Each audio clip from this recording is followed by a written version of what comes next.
Bostonian is Matt Perrault. This is our city. The book is Dave Sharapan. Pay him.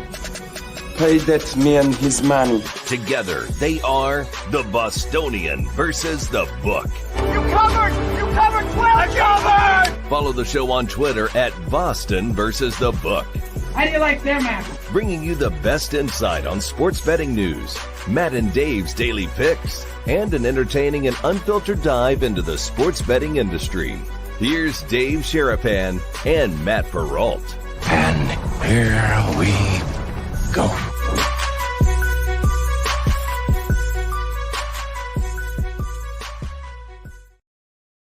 Happy Whale Watch Wednesday, boys and girls. What's up? We are live on our YouTube channel at Boston versus the Book, and the same on Twitter and X. Loaded today.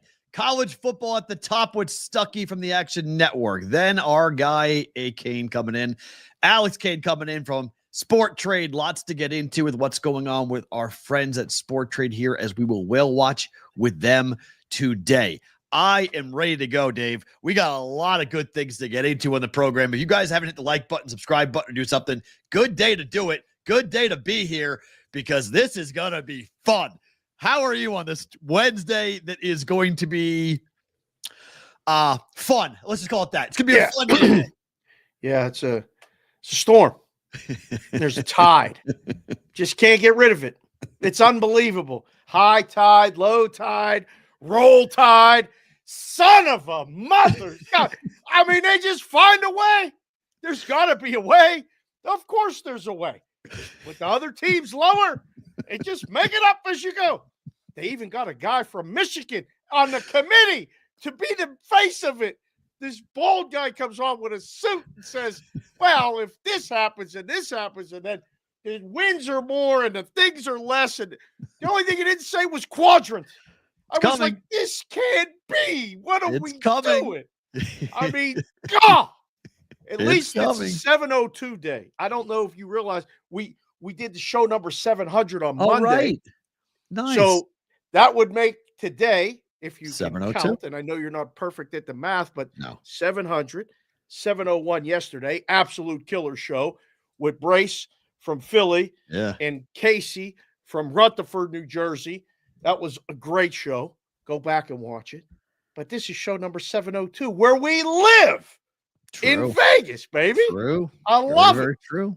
Yeah. So there's a lot to get to. Stucky's going to be here in just one moment. Oh, boy. We're going to get into everything happening. We'll do it before we talk to him, get our own takes down, and then we'll get to Alex Kane in a little bit. What happened last night? The best thing that I've heard. Am I frozen? No, you're good. Oh, interesting. Why is it not? Well, the things are oh, there we go. Okay. It wasn't responding. I thought I was frozen. Yahoo Sports called Alabama the zombie tide. They just won't die. Won't go away. Alabama just won't die. Just go away. The latest bracket comes out. There are 4 teams out of the Southeastern Conference. There are 4 teams out of the Big Ten Conference. And the rest is made up by individual bids. This bracket has a lot of people angry, and that's kind of the purpose of the whole thing because they love controversy and they love arguing.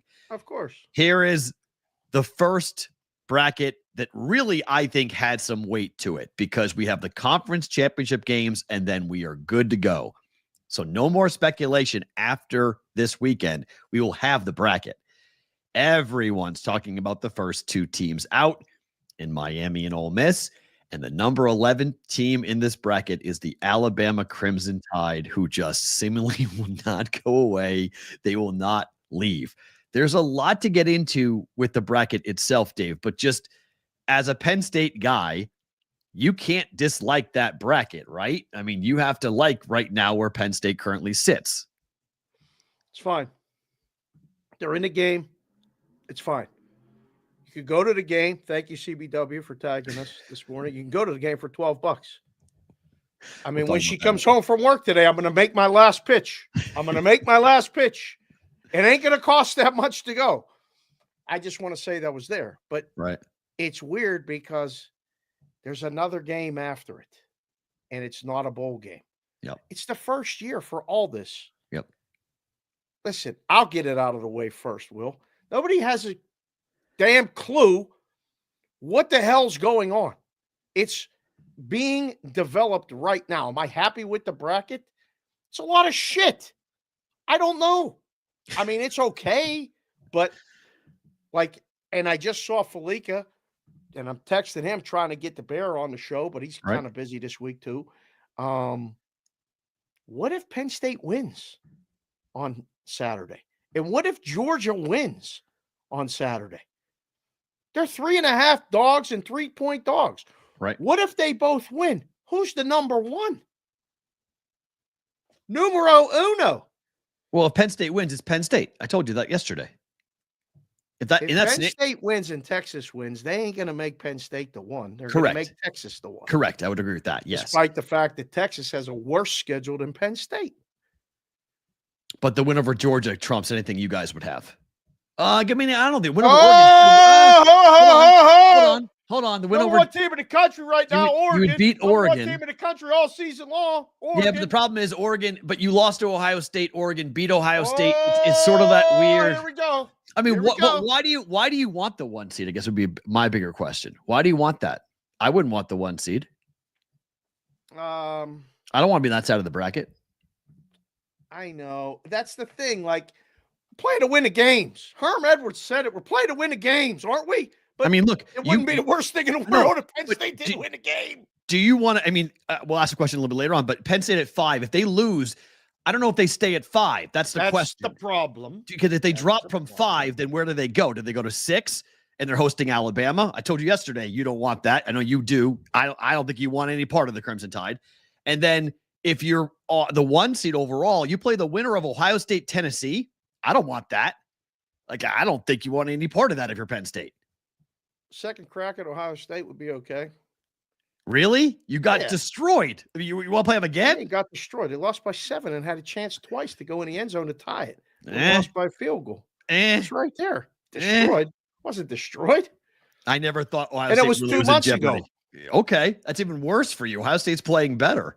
Are they? They just lost as a 20-point favorite at home to a 6-16. Yeah, it's a different story. You know the Big Ten. The Big Ten always works that way. Ohio State now can't beat Michigan, and Penn State can't beat Ohio State. Okay. That's it wouldn't the narrative. be the worst thing in the world. I'm just happy to be in the game at this point. I don't think you want the 1 seed. Again, I think it's better to. My only question is, do they drop Penn State from below 5 or 6? Because I think they're good at 5 or 6. Do they drop you to 7? 6 puts us on the other side of the bracket that you keep talking about as But worse. you lose. If you lose at 5, 6, 7, dogs, so how far down does Penn State go if they lose? Can't even get in that room. If you ask anybody in that room, they can't even tell you. If we get in the room, I don't know. Stucky's here, so we'll get to Stucky in just 1 second. But I just want to put this up before, because I think this is awesome. This is not just coaches who are fighting in the media. This is now athletic directors who are fighting in the media. Jamie Pollard, who I've had my run-ins with Jamie Pollard, the athletic director for Iowa State, whose team will play Arizona State in the Big 12 championship game. Disappointing that strength of schedule, Dave, clearly does not matter for SMU, Indiana, and Boise State. Amen. Message is clear. Win as many games as possible, regardless of who you play. Time to rethink non-conference scheduling. Sounds like someone I know. Very different standards than basketball committee. Rick Hart, who's the very different standards than the basketball committee. What does that mean? He means in the non-conference for college basketball, it's a big deal. Who you schedule matters. I've told you that before, that's going to have to become a big part of the scheduling process. Who you play in the non-conference. If you're Indiana and you don't play Penn State, Ohio State, or Michigan, you better have a non-con game that shows you're worthy. But then Rick Hart, who's the AD of SMU, goes public and says, Jamie, respect you, but bad take. Iowa State, ISU's Iowa State, had North Dakota, Iowa, Arkansas State in non-con. SMU had Nevada, HCU, I think it's Houston Christian, TCU is Texas Christian, and BYU, and scrambled due to Vandy dropping us. SMU, 1 of 2 to win all conference games, 1 of 3 with 9 Power 4 wins, trailed a total of 6 minutes. Last 9 games, I could go on, stay off my lawn. Between the athletic directors who are now politicking for each other. It's a little strange, though, that Iowa State and Arizona State, that both of them are, it's a one bid league. Really? Do you think that's fair? That neither one has any shot? I don't know if it's fair. It's the rules. The rules only the rules matter. So, sorry. I mean, only the rules. Everybody keeps talking about how bad the teams are that win all the games. Then they want to give the bids to the teams that are in conferences that don't have games. Look at this sexy mofo. What is up, Stuck? What's going on, brother? How are you, my friend? Man, oh man. Just I just need the bracket. Just give me the bracket at this point. I mean, seriously, what in the hell? You're a college football guy. Do you like all this crap? It's just it gets tiring. But I mean, it's fun to talk about. But then you have everyone just hot taking all over the place and engagement farming, and then you have the people that are on the SEC side, the people that are. It's like politics in the U.S. People that are just always going to take the SEC side, people that are always going to be against the SEC bias. So it gets kind of old. But Penn State wins are the one. I think Matt brought up an interesting point in that how far do they drop? They lose.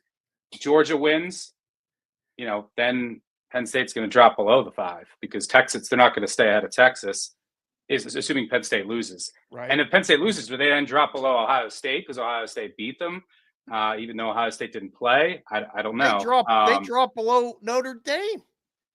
They're going to drop below all of them. They're going to be. It depends how close it is. It depends how close it is, and because you could just say that hey, it's the number 1 team. It's the only undefeated team, so we shouldn't punish them compared to Notre Dame. But if Georgia beats Texas, I think you would have Georgia and Texas ahead of them.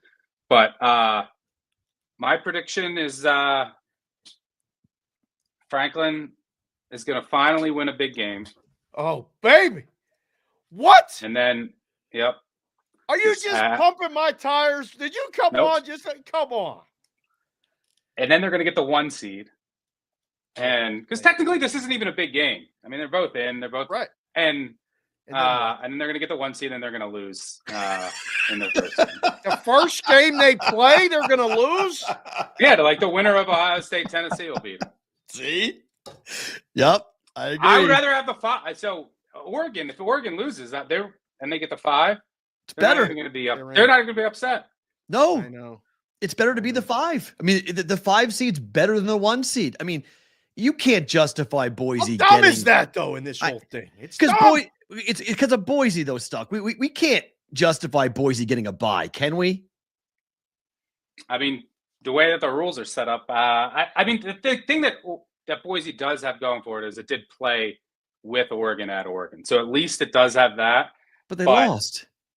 Yeah, I don't think that we should guarantee buys. I just think that it should be you get the highest ranked group of 5 champ gets in. Fair. And the highest ranked, but then you just rank them 1 to 12. Fair. And that's how you set up the bracket. That's for the integrity of the bracket. That's the only way it'll work. Otherwise, you could have a situation like this year where you have a potential, where the 5 seed looks better. So you like the automatic bid, but you don't want the automatic buy. I like that a lot. I'm cool with playing your way in. I want teams to win a division, win a conference, and then be rewarded for doing both. But I don't like the fact that we're guaranteeing bye week. So I do agree with that. I like that idea a lot. The 1 to 12, hey, 1, you're in, but Boise, you're a 12 seed because you should be. If we're ranking this out, Arizona State, if they beat Iowa State, for them to be a 12 and for Boise to be a 4, I can't square that in my brain, Stuck. Yeah, no, I feel you. It's going to be tweaked. I wouldn't be shocked if it gets expanded again, to be honest. But of course, it's going to get just like the integrity of the bracket. It's not. There's no integrity. It's just off. It's off. It's off. That's what it is. But I know you're looking at all these games. You've been doing the podcast, killing it, just for a long time. College guy. I know you're looking at the lines and the spreads, and you've been working on it since they came out. Friday night, before we get to Saturday, we got UNLV playing Boise. It's a short number. Stuck. Vegas is ready to talk about everything, blowing up the whole integrity of this bracket and everything. Can Vegas win that game against Boise? Yeah, absolutely. I kind of like them. I mean, you're paying a premium. I was hoping that line came in a bit higher. I mean, it's basically the same spread as where it was in Vegas. And there was UNLV easily could have won that game. There was a turnover that led to like a 7-yard touchdown drive, penalty, and they missed a field goal. there was, Boise 4th down conversion. So, I mean, it was super close. Boise has been trending down too, and I think UNLV has kind of trended up since those teams have played. But Boise did get a couple offensive linemen back last week, so we'll see if that translates to just better production up front, because just their run game hasn't been as dynamic. Maybe it's just wear and tear on Genty, just so many carries all year long. What I think UNLV has to do here is, because I think if you look at both these teams, I think UNLV has the better defense overall. Yep. I mean, they have a better, their secondary is extremely talented. And then you got Woodard in the middle, the SEC caliber linebacker. They can stop the run. They're going to give up some explosives here and there, like an Odom defense does, but I think they have the better overall defense. I think there's two keys because I think this will be a super close game. I think there's two keys to UNLV. Number one, can someone other than Ricky White step up and help him? Anybody. Someone make a play, whether it's DeJesus or whoever, on the outside, just to give a little help to White, because there's going to be so much attention given to him. And then can UNLV's tackles hold up? There was, Hajj Malik Williams was sacked too often in the first meeting, killed some drives. Can that offensive line hold up this time around? I do think that the team that lost the first meeting has just a small edge in the second meeting, because they're the team that is probably going to make more adjustments. Historically, if you go back on conference championship weekend, the market adjusts to this, right? You look at this line. So I think the market prices this in, because I think rematches on conference championship weekend, teams that lost the first meeting are historically 33-33 against the spread. Wow. So odds makers nail it. But 69% of the teams that lost the first meeting improved their scoring margin or their scoring differential in the game by about a touchdown per game. So it might be adjusted for in the line, but I think just as far as UNLV's chances to win this game, maybe some of those adjustments that they can make with a pretty good – they have a really good staff. We'll see where Marion ends up, whether it's Wisconsin or wherever. But I think some of those adjustments that they might make as a losing team could end up being the difference. But is the game played to the under or the over? I'm thinking under. I would lean under. Yeah, for UNLV to win the game. I mean, I was there. I was at the Boise game, and I watched just numerous mistakes by Hajj, just not seeing the rush. Like, he could have gotten away, and I don't know if that improves on the road, but they're 6-0 on the road. They play better away from home than they have this year, and they don't make the same mistakes for whatever reason on the road that they do at home. So to me, it comes down to whether or not the quarterback can read the rush, and can he pick up first downs? Will he tuck the ball and run and use his legs to pick up first downs and extend drives? You're absolutely right about the defense, and just there's been a couple of bounces. I mean, the Syracuse game comes back to mind, obviously, with plays and interceptions that could have won the game for UNLV. But if the shocking thing happens and the Rebels go up there and win, are they in? Is it win and you're in? Win and in. That's simple. Wow. Yep. Pretty so crazy. Tulane and Army doesn't matter at all to you. There's no shot that could jump them. No, I mean, UNLV would have the much better win over the weekend, winning at Boise compared to Tulane winning at Army, and UNLV's already ranked ahead of them. Tulane, I think, would have gotten in, but they cost themselves with that loss to Memphis, because I think that they controlled their own destiny had Boise lost in the Mountain West Conference Championship, but I'm 99% sure this is winning you're in. Wow. And then Barry Odom goes where? Because he's not staying. If he takes UNLV to the playoffs, he's not staying in Vegas.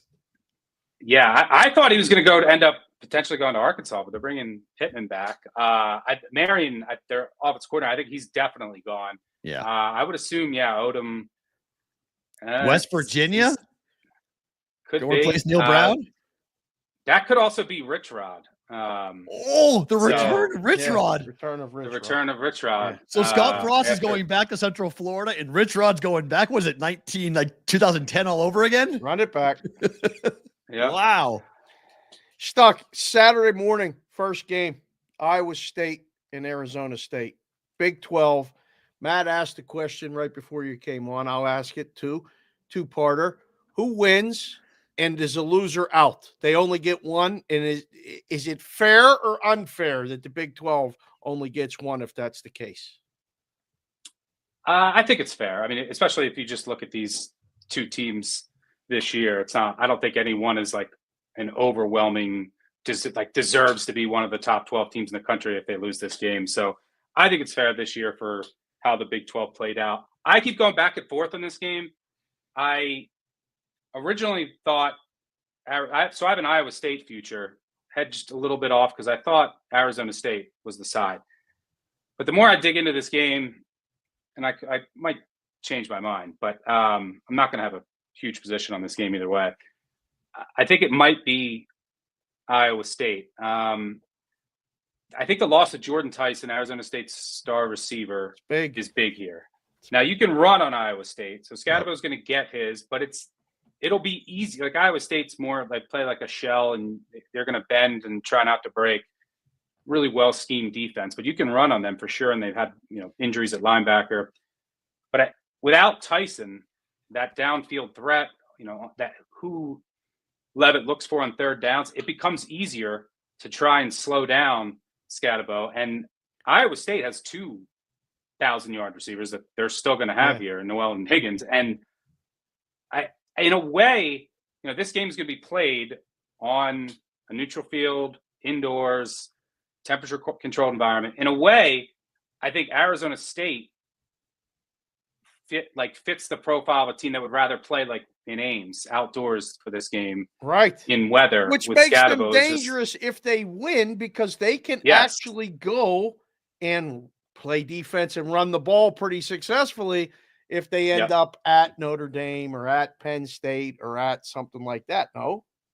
Yes. Yeah, for sure. But with Iowa State, they can't really run the ball at all. It's all about their passing attack, hitting explosives with Rocco Becht and those two really good receivers. So I think that they might actually benefit from these conditions more so than Arizona State. And just the receiver disparity, especially without Tyson, I think ultimately might be the difference. Should be a super close game. I mean, at this time of year, you're just looking for little edges here or there. I mean, I would definitely like, after digging in, Iowa State if it gets to 3, but not sure we get there. Right. Stuck 4 power conference championship games. We have newcomers in all 4 of them. Oregon in the Big 10, in the ACC with SMU taking on Clemson, Arizona State with the Big 12. What do you make of SMU here? Because everyone thinks that Clemson, given their pedigree, given the experience they have in championship settings with Dabo, that this is going to be a Clemson victory. And if that happens, now we're into a whole different world with where is Clemson seeding, who gets the bye, who wins the ACC? Yeah, I mean, Dabo's won, I think, let me see, he's won 8 in a row, 8 straight conference championship games. So, yeah, that he's definitely been there, done that. SMU definitely turned around their season after going to Jennings following the bye. They were kind of rotating their quarterbacks early in the season. But, I mean, I still do have some questions about this team. Just looking at their schedule, it's like, who have they really done it against? So I still have some doubts there, but it's not like Clemson has been great. I mean, anytime they stepped up in class this year, it didn't go well. Granted, they could have beat South Carolina last week at home. But so I still have questions about both teams. I do think that if Clemson won that game last week, we're probably sitting at closer to a pick in this game. I will say outdoors in this game, SMU, I think, has the better rushing attack, and Clemson has issues defending the run. So that might end up being the difference in this game. But, when I look at this game, SMU sitting -2.5. I would love Clemson at 3. I'll tell you that. I think that this is basically a coin flip, and maybe you also give a half point to Clemson for just the location of where it is, although maybe it favors SMU a bit more. But if you look back, SMU, as far as just like they're a better running team, I mean, SMU's done it against Cal, bad defense, Virginia, bad defense, missing D-backs. BC was missing all of its D-backs. Not a great pass D. Pitt, their defense cratered down the stretch. They lost their safety in that game.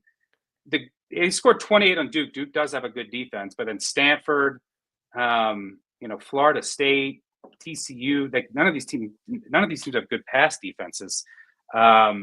So I still have questions about this SMU team, but it's not like Clemson has been overly dominant. But I think this is a coin flip, so would love to get 3 here with Clemson. Complete coin flip, and I'll text Benson later to see if he wants to move it to 3 to let him know you can just go over there up at Kentucky and bet whatever you want with it.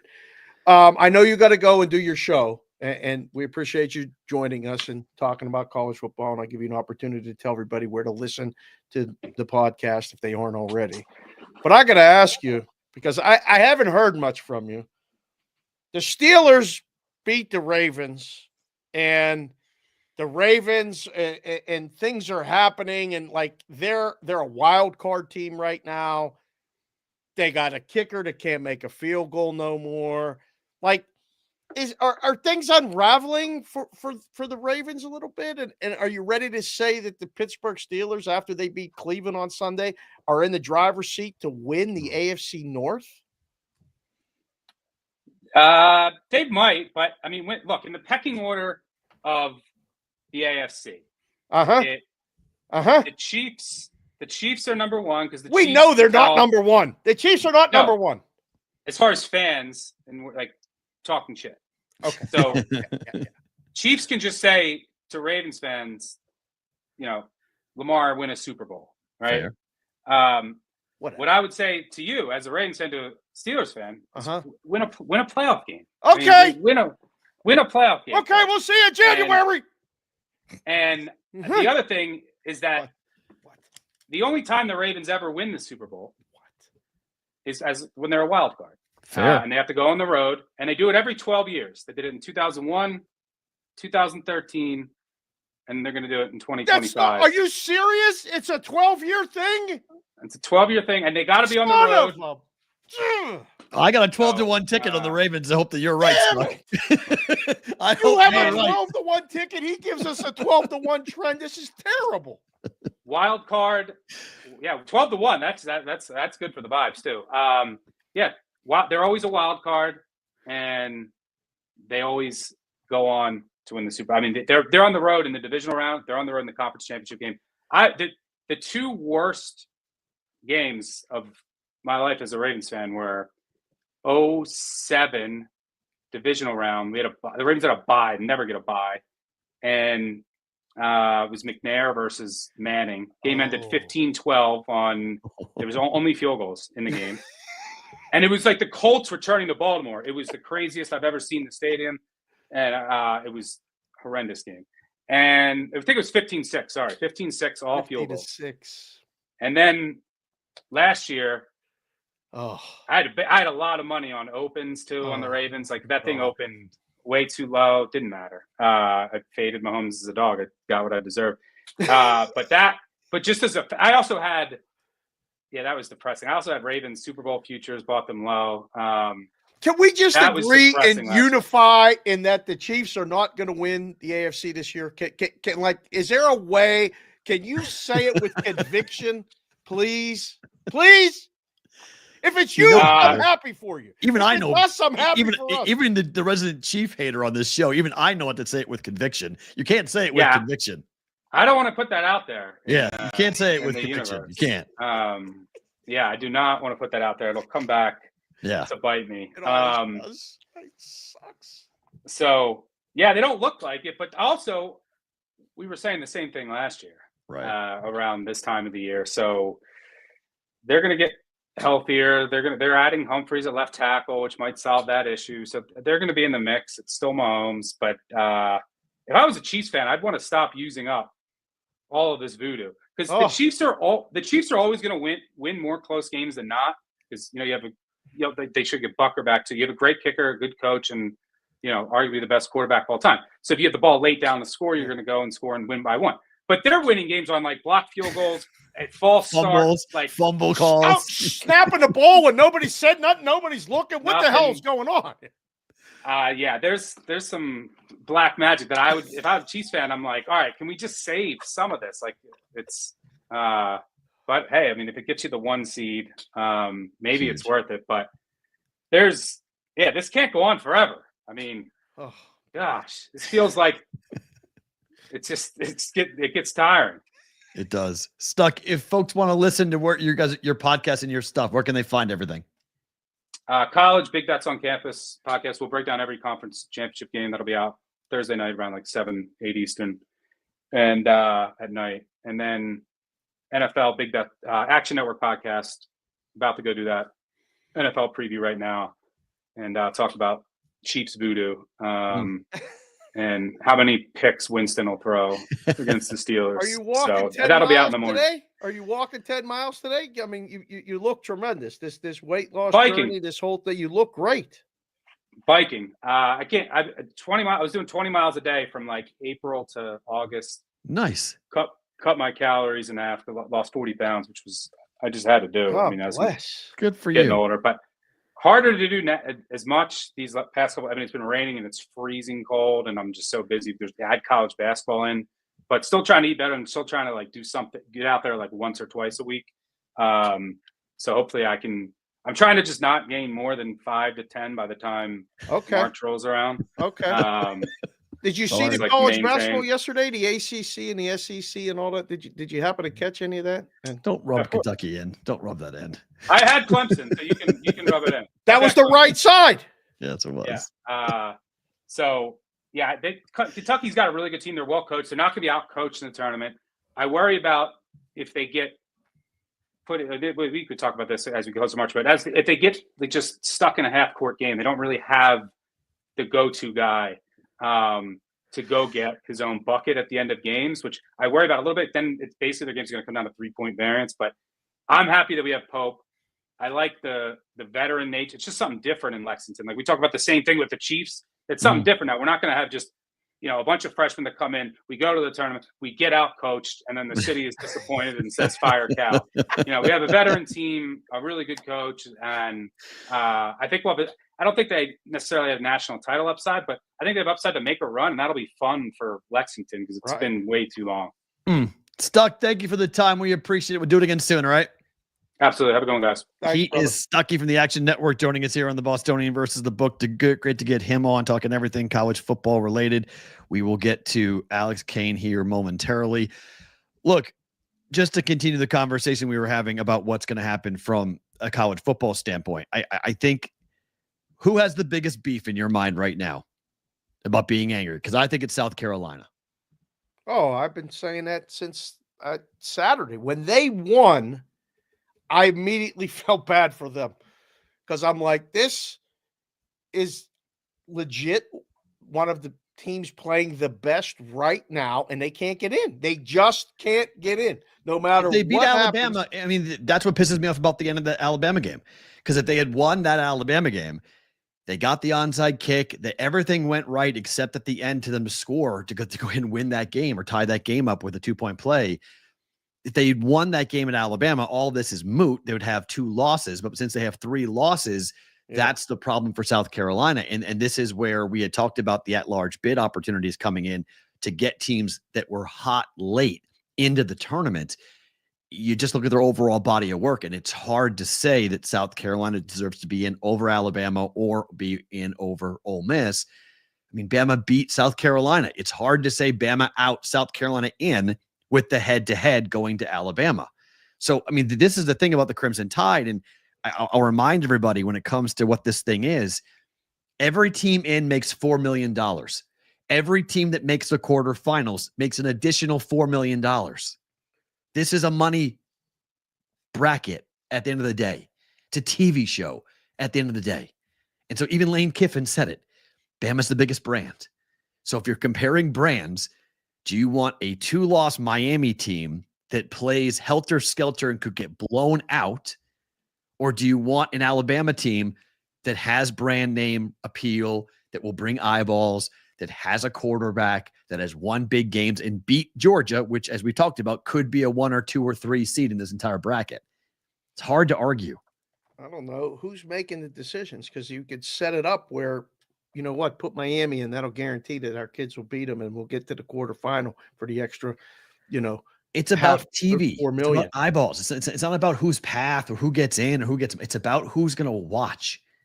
They want their money from the TV executives. They want to make sure they're building a bracket that the television executives say yes. And if who's deciding? TV is deciding. That's why Alabama's in this thing. I guess it does.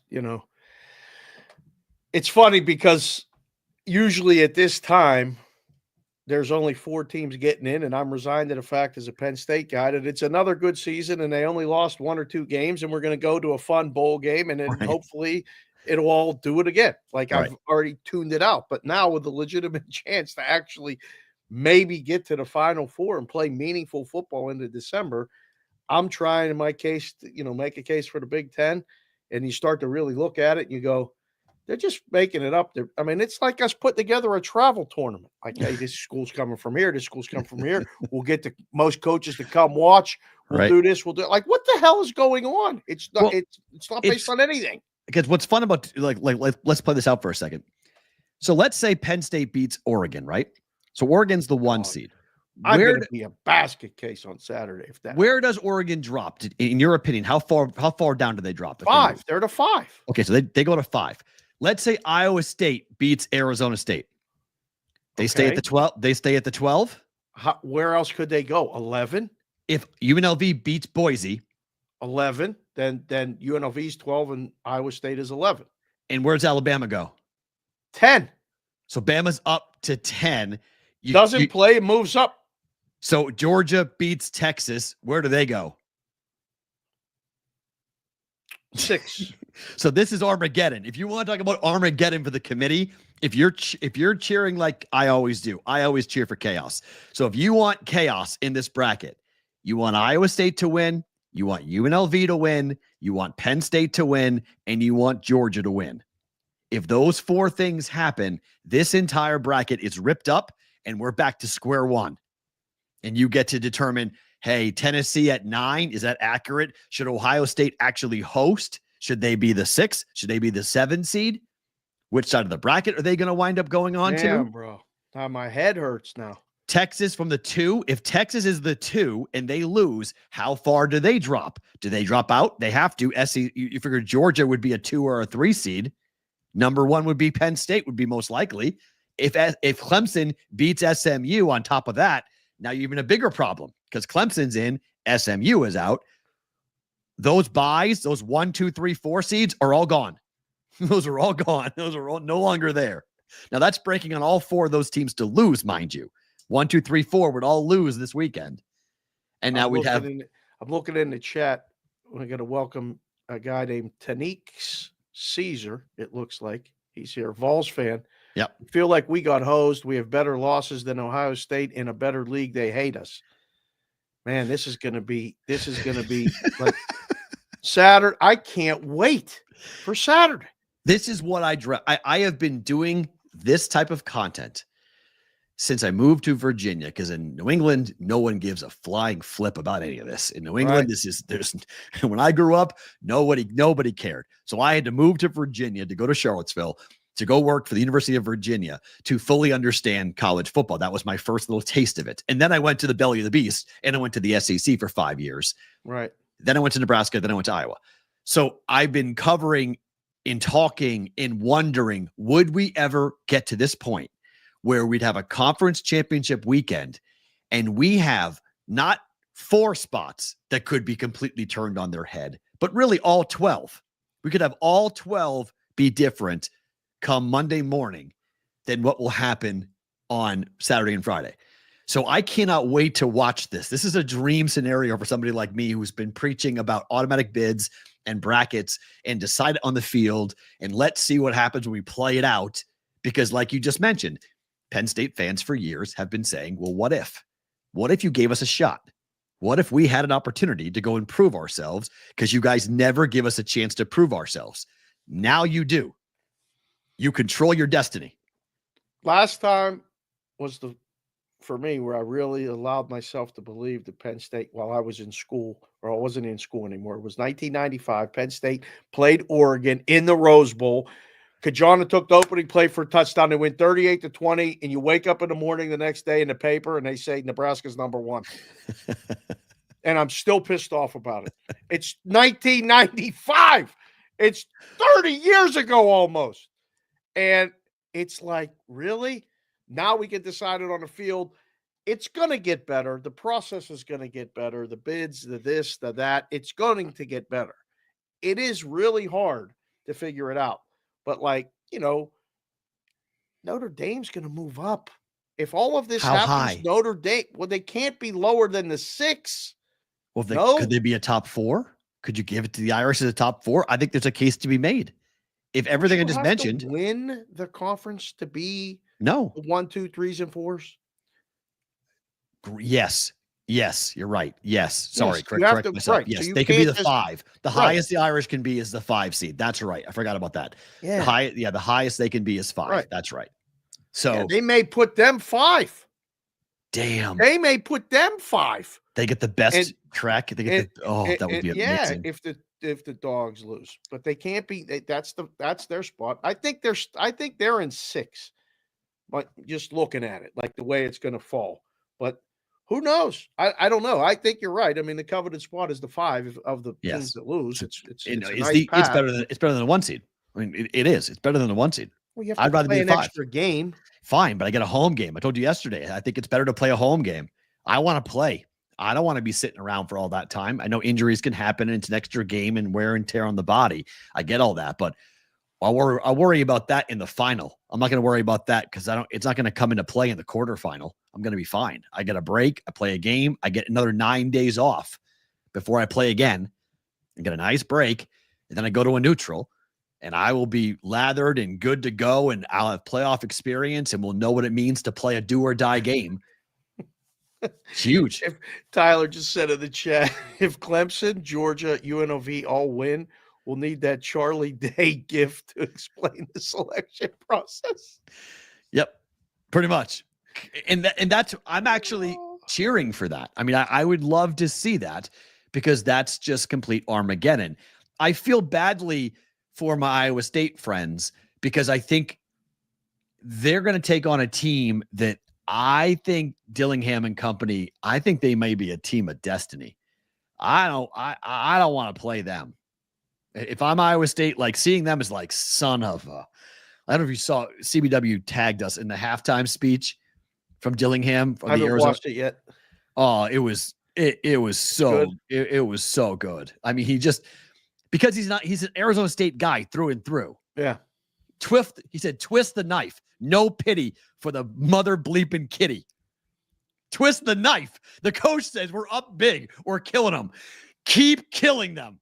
Like no holds bar. No mercy. Sweep the leg. Beat the living daylights out of them.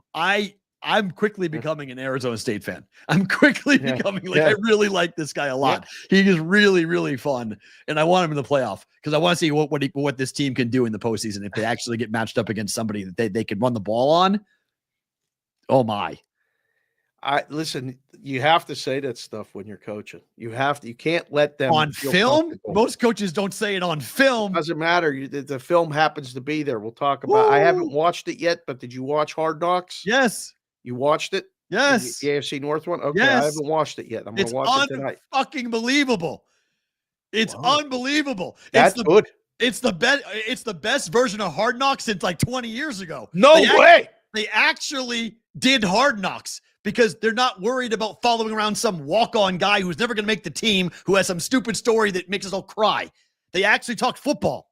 They legit football. Every camera in the rooms, listening to all 4 coaches talk to the team before they go out there and play. And you're like, holy crap. You got to look inside of how Tomlin fires up his guys. Yeah. If you walked away not thinking Mike Tomlin's the best coach in the division, I'm sorry, you're wrong. Like, I like Harbaugh a lot, okay? But you see why Mike Tomlin players want to go ahead and go through a wall for the guy. Because you see the way he talks to his players and the way his players respond. You see how he leans on the veterans, how he pulls his guys apart and says, hey, man, I need you. I need your players. I need everybody to get going here because of X, Y, and Z. It's awesome. And Zach Taylor should be fired today.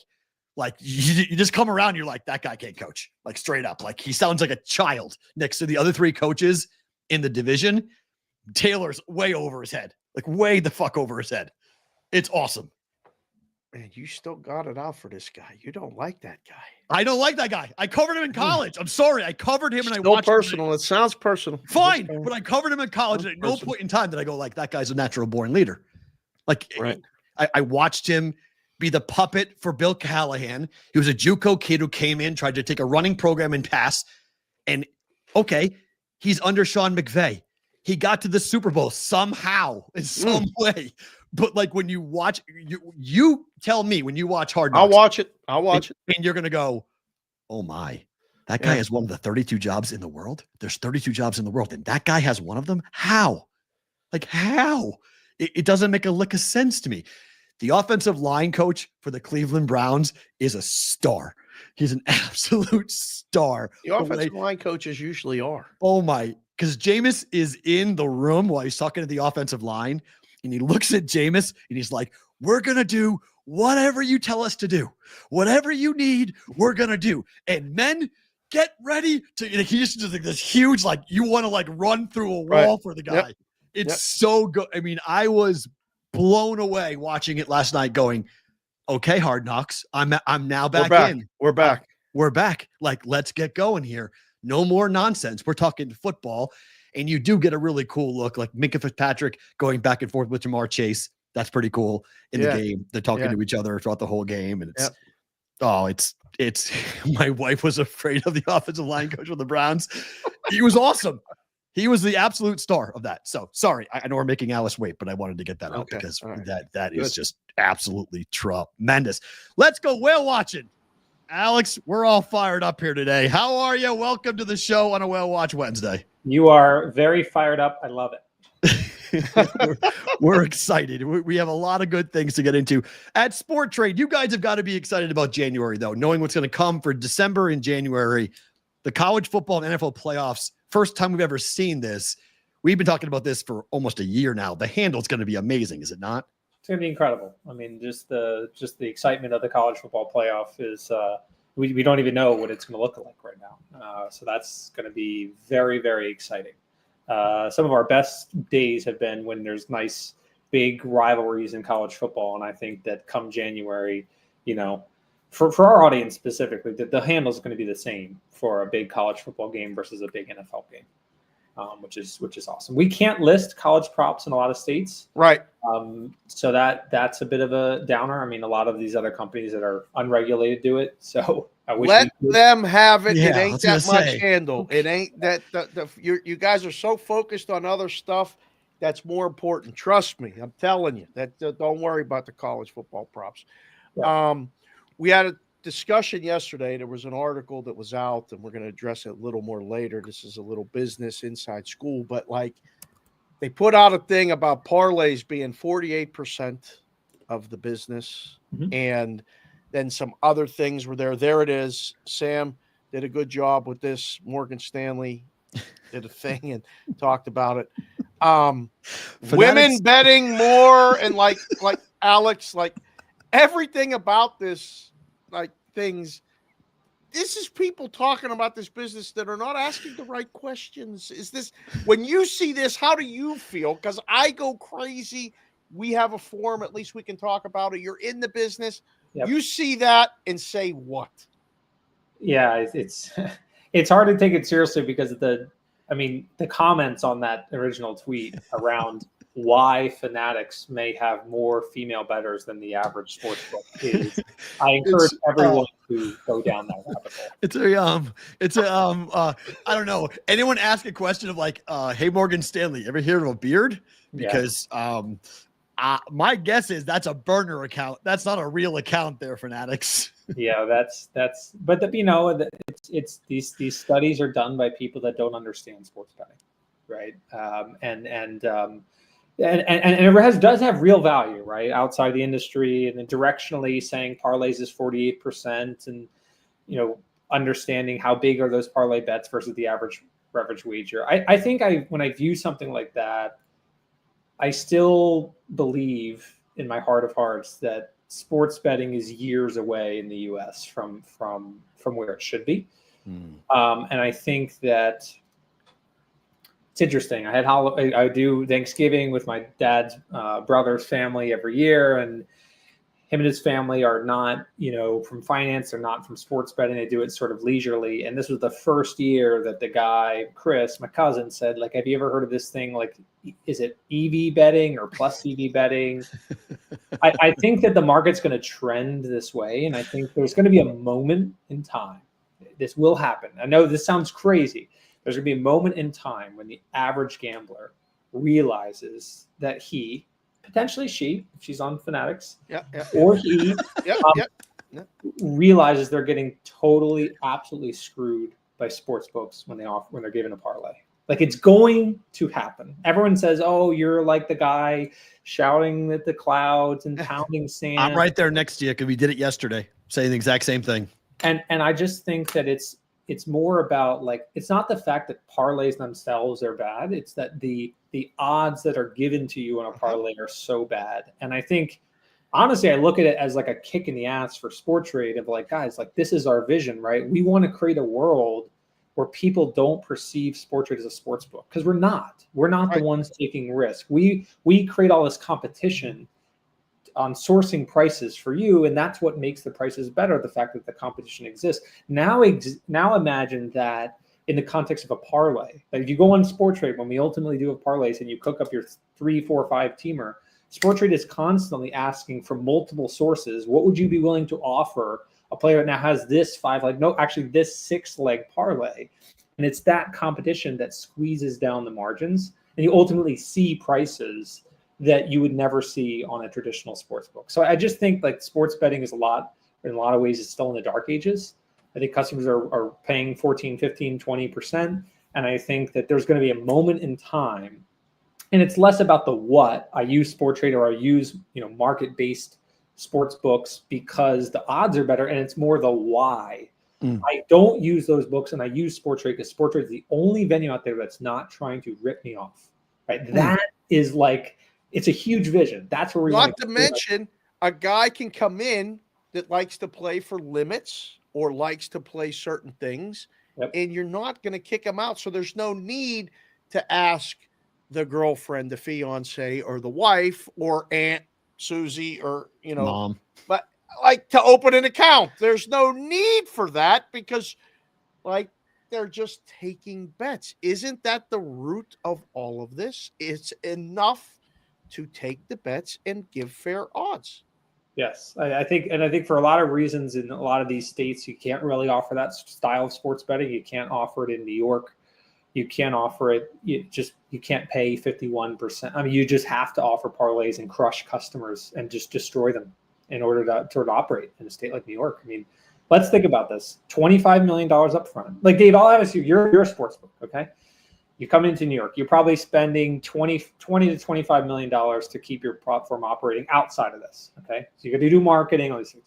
And now you have 0 customers come in New York. And I tell you, $25 million up front, $5 million a year, and you're going to pay me 21% of your revenue. And when you give someone a free $10, you're going to pay 51% of that 10 as well. We're going to tax you on things that aren't even revenue.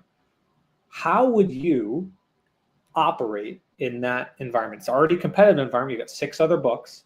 You only get to keep probably 10% of what you make because you got payments costs, game state data fees, KYC fees, payment fees, all these sort of things on top of the 51%. So you're probably only going to make at best 5 to 10% of the revenue you keep. Plus you got to offset the $5 million each year. Plus you got to offset the $25 million. How would you do it? You can't offer sports betting. You just can't. I would keep driving. I would drive right through the state of New York and just keep driving and go somewhere else because you can't. It's a no. And those decisions to set that tax rate were a function of a bunch of people that I think without a severe change of an attitude adjustment are not going to be in the industry in 10 to 15 years. Okay. Look at a lot of them that came in initially are not, it came into New York, are not in New York anymore. And so that was set because those people didn't understand what sports betting was. They thought that they could maybe negotiate it down later. And there was this euphoria. We felt a lot of this when we raised money initially, like, it's sports betting. Look at the handle numbers. That must mean the profit you're making, right? And there's no understanding of the industry whatsoever. And then you get these states that say, wow, it sounds like you're making a lot of money. How about a 51% tax, right? See, I think part of it too, and you mentioned the ignorance or the lack of education. So we've seen this, and just take the Morgan Stanley report, right? There's going to be people in the content space that are going to read that and they're going to say, we should be marketing to women more. We should have games. We should have shows that market more. How do we find more women? We've seen ESPN Bet do this, where they've used some of their female talent trying to get females to go ahead and wager when we know that number is very, very small. Mm-hmm. You tweeted it out before the show. We've got other, Robinhood is looking at getting involved in sports betting. Well, Robinhood once famously said that investing is not sports betting. Come invest with us. Don't sports bet. And now Robinhood wants to go ahead and start to be involved in sports betting. It feels like there's such a disconnect from the actual business to the stories that need to be told to either raise money or to get attention in the space around sports gambling. Is that frustrating? I think for a large part it's frustrating. I think the Robinhood news is represents potentially a tectonic shift because when you think about Robinhood as a business, right? They're a broker. They do not take principal risk against customers. They don't offer, when you buy a stock, right? They're not selling it to you. They're connecting you with a seller, right? And they may charge a commission. They may share in the revenue. They monetize in other ways, right? They introduced election contracts, which is a fancy way of saying election betting. And in 1 week, they were doing over $100 million a day. In the first week, they matched over, I think, 500 million contracts, which means about $500 million bet. When they view their business and like they have equities and they have options, and options is a form of betting, and they're adding things like futures. They now have a credit card. They have an entire banking business. For them to say, I'm considering getting this, that is something that could truly end the dominance. If you think about like what is the dominance of FanDuel and DraftKings, you can't really come up with something unless you go nuclear. That's the nuclear option. Because if they get into the industry, they already have all the customers. And they have the distribution to tell you in your face, you are getting reamed by the FanDuels and DraftKings of the world. And you're never going to use them again because I'm going to offer you something so much better than what you're currently using that you're going to delete the app off your phone. And there will be a huge tectonic shift in sports betting. And I think they mean it. Like when they say it, they mean it. I mean, look, they have the distribution within 1 week. Okay, I did it. I just saw how much I lost betting on the election over there. After this report, I felt like I was in the movie Trading Places. They're like, "Here's your Mr. Kane. Here's your event wagering summary." I'm like, "How much did I lose here?" I'm looking at it, and it looks like I've bought stocks. But of course, what I've always believed is that whether you're buying the Phillies or you're buying Amazon, it's the same freaking thing, right? You don't buy Amazon because you can brag to your friend, like, here's my one share. You're buying because you think it's going to go up, right? They have a lot of speculators on the platform. They have 10 times the customers that FanDuel and DraftKings have, just to give you the scale idea. And they're outside of the US. They're in many other countries. They're going to expand to Asia in 2025. So for them to say that, they're from the marketplace world. They're not going to be, in my opinion, they won't be the sports book. They're not going to cram down the 16% hold shit. They're going to say, I want you to use this responsibly, because once you start using me as a sports betting venue, as a sports betting exchange or prediction market, I can sell to you in other event contracts, Trump, Kamala. I can sell to you futures contracts, futures trading. I can sell you options trading. By the way, do you want to save for retirement? You want IRA, 401k? That's my question. Can they use by the way, do you have a credit card? I can do that. I can also bank you here. Now you look at the scale advantage of that business, and you compare it to a FanDuel or DraftKings, it's over. It is over. Think about this. Think about how much easier. Where does that leave SportTrade, Alex? I personally think that like SportTrade could be an incredible acquisition target for Robinhood, just being frank. I mean, we already have a lot of that infrastructure. Okay. We have some of those sports betting licenses. Interestingly, the guy that built our matching engine built a lot of their order routing business when they had to completely redo that when they really got big. To me, it's what I care about most is disrupting sports betting and creating a world that like the who's on top now is on the very, very bottom, right? That just completely flipping everything. But now when I see someone like Robinhood say we might be interested, and who knows how interested they really are, and you actually sort of sit down and think about it, like, oh man, if a broker got into this, like a broker, just the definition of the word broker is they have to go and find you the best price. That's what they do. Hundreds of millions of trades get made every month on Robinhood. And when you go on Robinhood, you buy IBM, you buy $100 on IBM, they have to execute you at the best price. Okay, so they create that footing and that relationship type with you as a customer, right? Me and you, Matt, I'm Robinhood, that you're protected. I'm going to get you the best price. I'm going to be the place where you have all your money. You juxtapose that with the relationship a sports book has with you. Why does Fanatics have more females than any other sports book? Because they're there to screw you. They're there to take as much money as they possibly can and beat you over the head and give you another deposit bonus to do it tomorrow. And I can assure you that if Robinhood does get into sports betting, that is the antithesis. That is the opposite of how they're thinking about introducing that product. And they have such an amazing scale and brand advantage to go to customers and say, you are getting screwed, but no more. Because you're going to switch to me. You already have an account with me. You already have a credit card with me. You already have a debit card with me. You have a retirement account. You have a savings account. And you already sports bet. I know you sports bet. And so I want you to do it safely. I want you to do it transparently. And I'm going to save you so much money because you're going to switch away from that bookie system where they're there to screw you. All under the same wallet. The game is over. All in the same wallet, Alex. Or the all you can draw from the same, your retirement account or your savings account or your trading account with Robinhood buying stock. It's all coming from the same process, the same place. I'd imagine they'd want to. I mean, there's different custody of all these different accounts now. If you have a Robinhood account, like you have a credit account, they want to try to amalgamate it for regulatory reasons. They may not be able to get as close as they want, but it's the dream position I've always wanted to be in, is like going to a regulator and saying, "Hey, I know that this is unique. I know you have very specific rules about wallet. Let's sort of set that aside for a second. Let me tell you why what I want to do is so much better for customers. I want to introduce sports betting at effectively zero fee. I mean, Robinhood, if they really wanted to come in and do something big, they'd say everything's plus 100 on everything. See you, bookie. See you never. Wow. Just destroy them, because for them it's like, wait a minute, we got all these customers, they're losing all these money, and we get none of that. And so why don't we bring that here? And if they just trade with each other, we get nothing. Sure, we have to pay for the licenses thing, but now think about how the scale advantage, because now Robinhood spends money on that. Businesses like Crypto.com, Coinbase, they all spend money on F1 and the NBA and the NHL. Oh God, there's a real crossover there. And I think if I was one of these bigger sports betting operators, I would be like, oh my gosh, like this may be the inertia that an exchange, or if we want to call it a prediction market, could have, that could really threaten my business. Because if you have 25 million eyeballs and you're able to give them a first-time user experience or any sort of onboarding to say, I already know you sports bet, and here's why it's so terrible. Here's how much you're losing. And here's an alternative that you already have a connected account for, pending regulatory approval, that's going to be so much more safer, transparent, all the things that SportTrade stands about, the order book.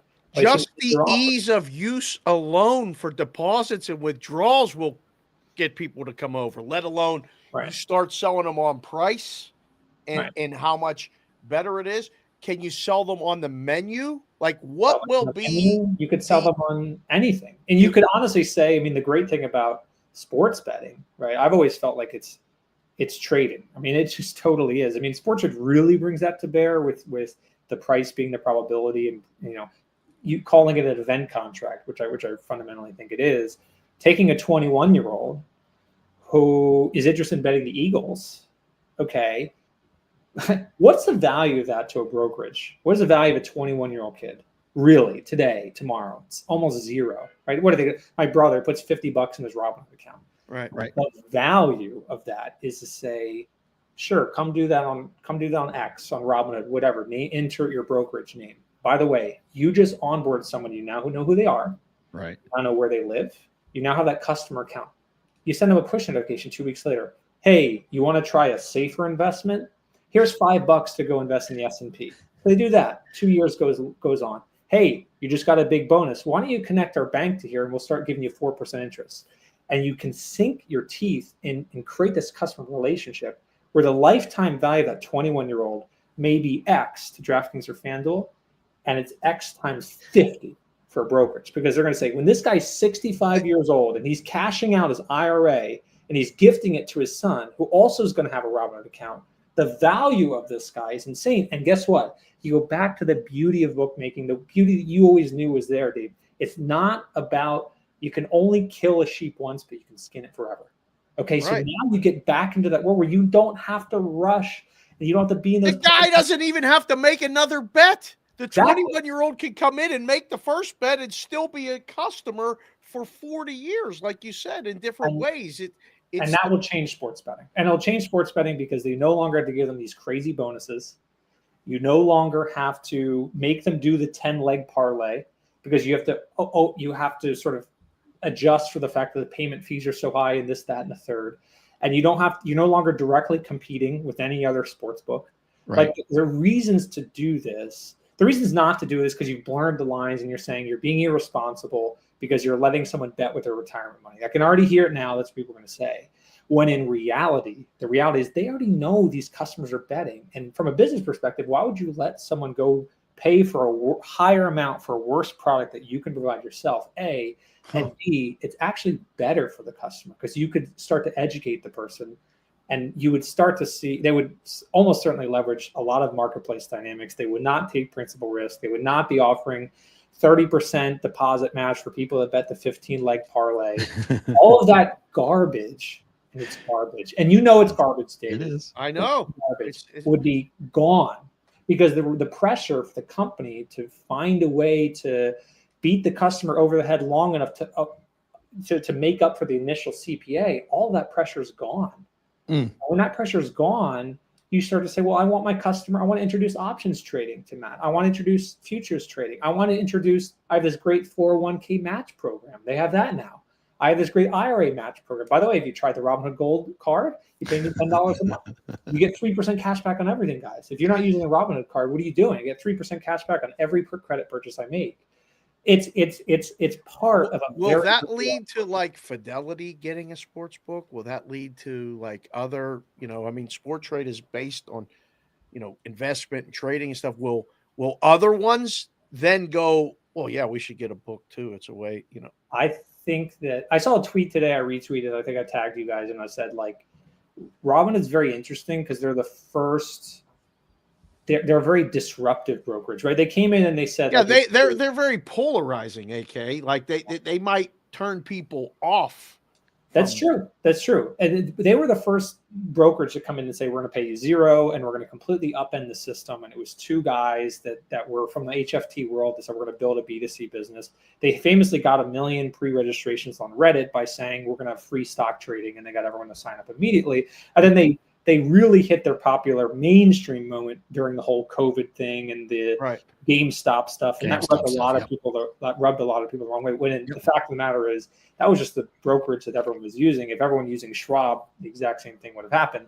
But you realize that perception is reality, and this perception is created, and they were almost a fault of their own success because they had all these products, and it's where everyone was going to bet or buy GameStop. If that was happening on any other brokerage, the exact same thing would have happened.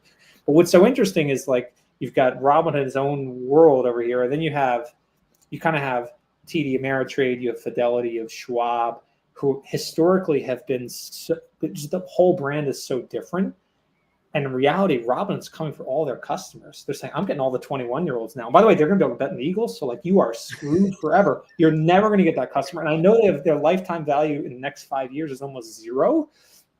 But as soon as they have a good paying job and they start saving for retirement, by the way, doing the credit card and so on and so forth, I can monetize that customer 10 times over till Sunday, and you're not even going to have met that customer. I'll never even hear about your brand. And so I think it will put pressure. Companies, frankly, we've talked to in 2020, 2021 and said, hey, you're an operator brokerage. We're building this exchange. Let's go and disrupt sports betting, and you route us orders. We'll be the exchange. You don't take principal risk. You know your customers are betting on DraftKings every Sunday anyhow. You know this is better for them. And I think they have been unable or will be unable to initially react because of all the negative potential connotations when the Robinhood's saying, hey, All the kids are doing it. They can do it a lot better and a lot safer with me. Oh, by the way, we just ran this little test. We got $500 million of handle in the first 7 days when we listed Trump Kamala. And so we want our customer. I mean, look, think about it. It's a dream, right? You want one customer that can do Trump Kamala, that can bet on a horse race, can bet on the hockey game, can bet a parlay, that can buy stock, that could send stock with someone, that can save for retirement, that can have a credit card. Every single monetary transaction you could possibly think of, sports betting ends up being one very small piece. The moment it's one small piece, the way it's phrased, the way it's introduced, the way it's branded, the way it's understood by the general audience changes forever. And I guarantee that negative perception thing, the crazy advertising, this, that, and the third, all goes away because the pressure to monetize really quickly vanishes because you no longer need to suck all the blood out of one customer from just sports bets. Because we know online casino is not going anywhere. It's not happening anytime soon in the U.S. because people know how dangerous it is. So we only have sports betting. It's tough. That's in the future, but this is today. You mentioned onboarding. I want to put something on the screen that can kind of help our audience explain, if they haven't used SportTrade before, the process of how they can go and get an account and what they're going to see when they get an account. So walk us through this here as to, this is just one example of one market that SportTrade will have. So this is just the Warriors in terms of the Warriors and the Lakers. And this is a 40% chance to win. So you're seeing this as an undervalued market, correct?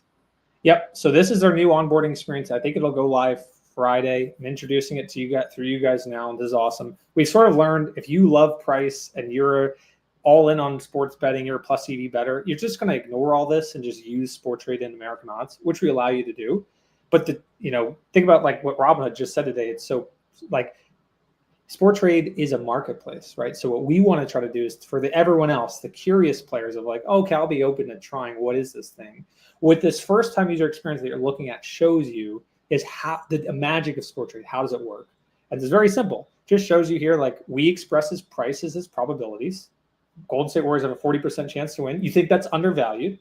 So you put a bet on them. $40 pays 100. That's what 40% means. 99% means 99 pays 100. 1% means 1 pays 100. 40% means 40 pays 100. So you put $40 on there. And then the next few screens basically show you, there you go. You now have a position in your portfolio as the market moves the probability of the Warriors to win, or just a different way of expressing the odds. We allow you to click on your position, which is that screen all the way on the left in your portfolio. They're up.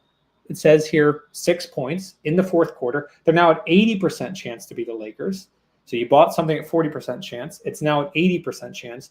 You press sell, you collect the $80 and you pocket the $40 of profit. And therein, if you begin understanding sports betting like that, you begin thinking about SportTrade and sports betting as a marketplace, and it honestly will change your life forever as it pertains to sports betting. There are so many benefits to thinking in percent odds, from the person that's never bet before to the person that's an expert betting, the Steve Fezzik's or Rufus or Spanky's or of the world who live and breathe this, or Dave's of the world that live and breathe this. Like, there's a reason why Circa sends out the implied probability, implied hold of their masters markets, because a bookmaker will look at that and see how much over 100% is my book, right? All we're showing the users like, hey, if you want to, you can think about this as like, you no longer have to place a bet and wait to the end. SportTrade's a real live marketplace where you can buy low, and as the probability changes, sell high. And because it's a marketplace, we're not going to screw you on the cash out, or we're not going to take 10%. You can validate and see 80% chance. Okay, do I think the Warriors have an 80% chance of winning or more? If they don't, I shouldn't sell this. If I think that's a little bit high, that's my opportunity to cash out. So what we want to show you is that SportTrade really is an entirely new way of thinking about sports betting. And this Fatui, everyone's going to see it starting, I think, Friday or Monday when we roll it out. And it's all about showing you that indeed you can do something totally different than normal sports betting on SportTrade. It will definitely change the way you watch the games. You change the way you shop prices. It'll change the way you look at different opportunities to make a wager. Last one for me, though. Philadelphia Eagles. Alex, what's going on there? Because Like, it's happening. It's like the talk. We had Sean on yesterday from Philly, and he came on to the Rocky music. And I mean, it's all in there, is it not? I mean, like, this is real. Eagles could be the 1 seed. They just keep winning games. This is crazy, is it not? It's crazy, but it also is real. And I think everyone has sort of forgotten about the woes of the Sixers in the meantime. We've got Carolina this week. You know, anything can happen, though. That's the great thing about the NFL. Anything can happen. There's 13? They're 13-point favorites. They're not losing. Does that seem like too much, though? I don't know. I mean, they call me the the Debbie Downer, but I think that's a lot. I mean, we saw the Chiefs. Oh man, the Chiefs are going to crush the Raiders. Are you sure about that? Mm-hmm. The Lions playing at home, playing the Bears. Bears stink. Are you sure about that? Because the way I would view those games is that the Lions should have lost that game and the Chiefs should have lost that game. That's just my opinion. So, it is amazing. And I do think when you look at the finishing schedule of the Lions, they've got the Vikings, they've got the Bills, they've got the Packers. And then you look at the Eagles. Yeah, sure, we've got the Steelers. Steelers are a really good team, but you also have the Giants again. You have Carolina. You have Washington, who is sort of really taking a step back. To your point, Dave, could this team be the number 1 seed? It's very exciting to think about. It's who knows? I mean, I can finally get over my Phillies woes if the Eagles can win the Super Bowl. Like, that's how bad I'm in the dumps. You said it out loud, though. Like, you know. So who knows? No. Oh no. But listen, I'm all in on the Eagles bandwagon. All right, so you have 5 games, and you have, I think it's 630 yards, something along those lines, for Saquon Barkley to set the all-time rushing single-season record. Do you want him to get it if it means he has to play in Week 18? Oh, it's interesting. Probably not. He's such a selfless dude. Like, you've heard the sideline sort of mics pick up on, like, hey man, you need another touchdown for record. He's like, no, let the young guys eat. I think that's the way he operates. What's interesting is, like, Josh Allen keeps playing great, and this one play everyone's talking about is like, he's the MVP. It's not out of the cards to think that Saquon Barkley could be the MVP. Whoa! Another great case in point, my buddy, shout out Sandy, he put $50 on Saquon Barkley to be MVP on DraftKings at the start of the year, 100 to 1. It pays out $5,000. They're not giving him a cash out. We're back to the whole concept of why you get screwed when you play on a sports book. Why is there not a cash out? There are other people willing to bet Saquon Barkley. And when you cash out, you are selling Saquon Barkley, which means someone else is buying Saquon Barkley, and that means betting.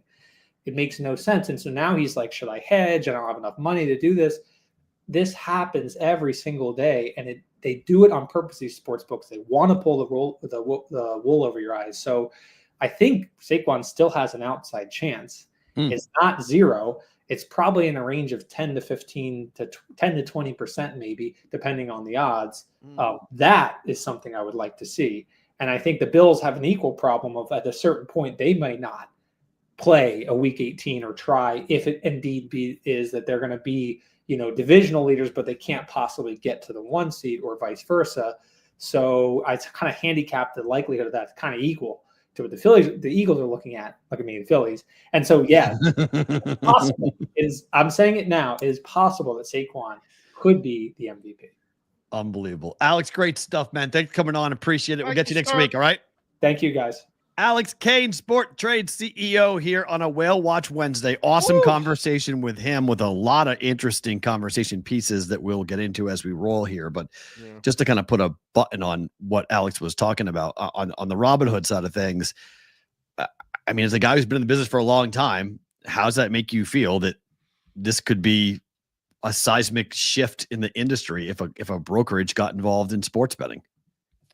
My dad's birthday was November 30th, and I was thinking of him, and I'm thinking of him right now because I graduated college, and I'm working at the store, and we're going through all the stuff that we're going through as a family and everything else. And we became close with Randy Grossman, former tight end for the Pittsburgh Steelers, who's an investment guy at not Charles Schwab. I can't remember what it was at the time. Advest. I is coming to my head, but whatever it was.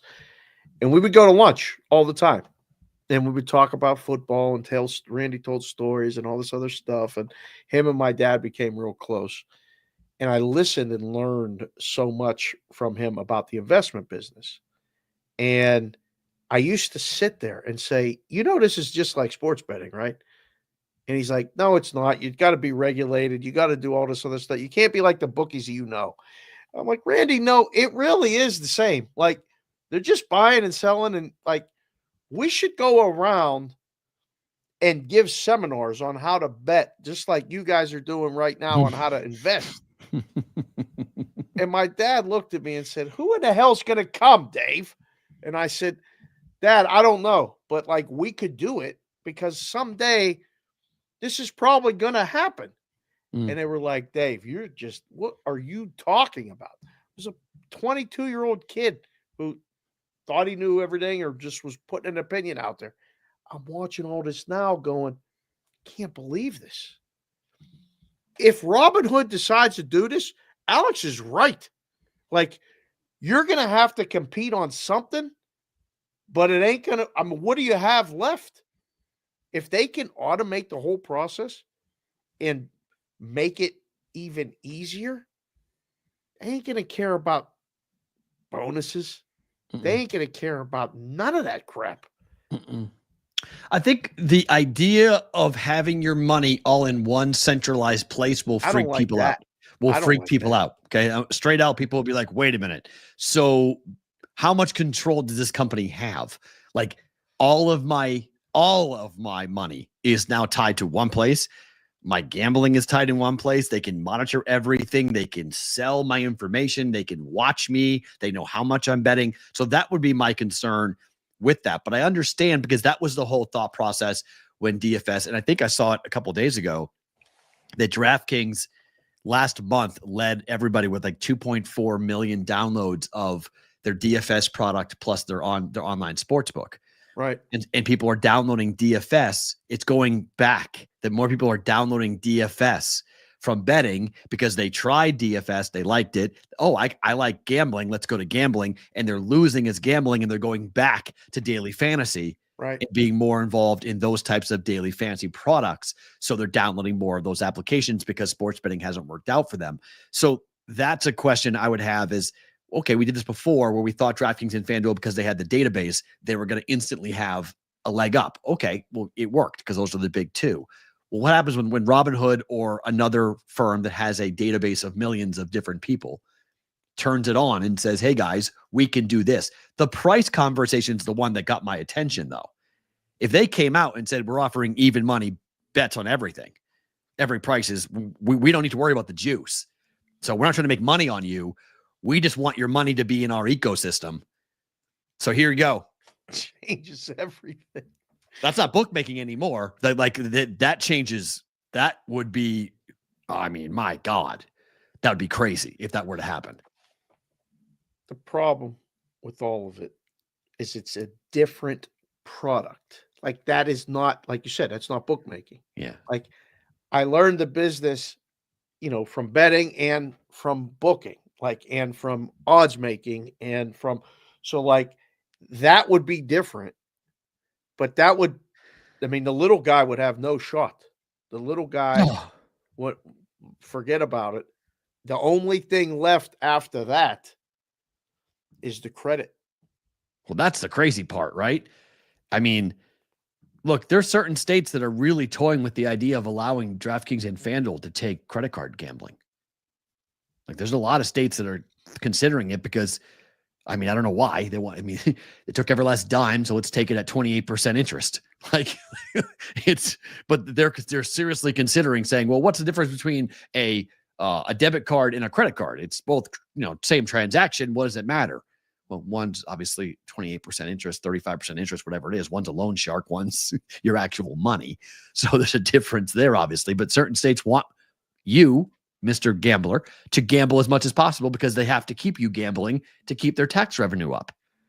So it all spirals. It all is changing in every state because of the tax rate that these books have to pay.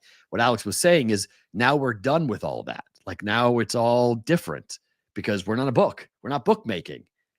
We're offering different trades. We're offering different positions you can take. It's a completely different product. It becomes, I guess, a marketplace, and people will determine their own prices and where they want to buy in and all this other stuff.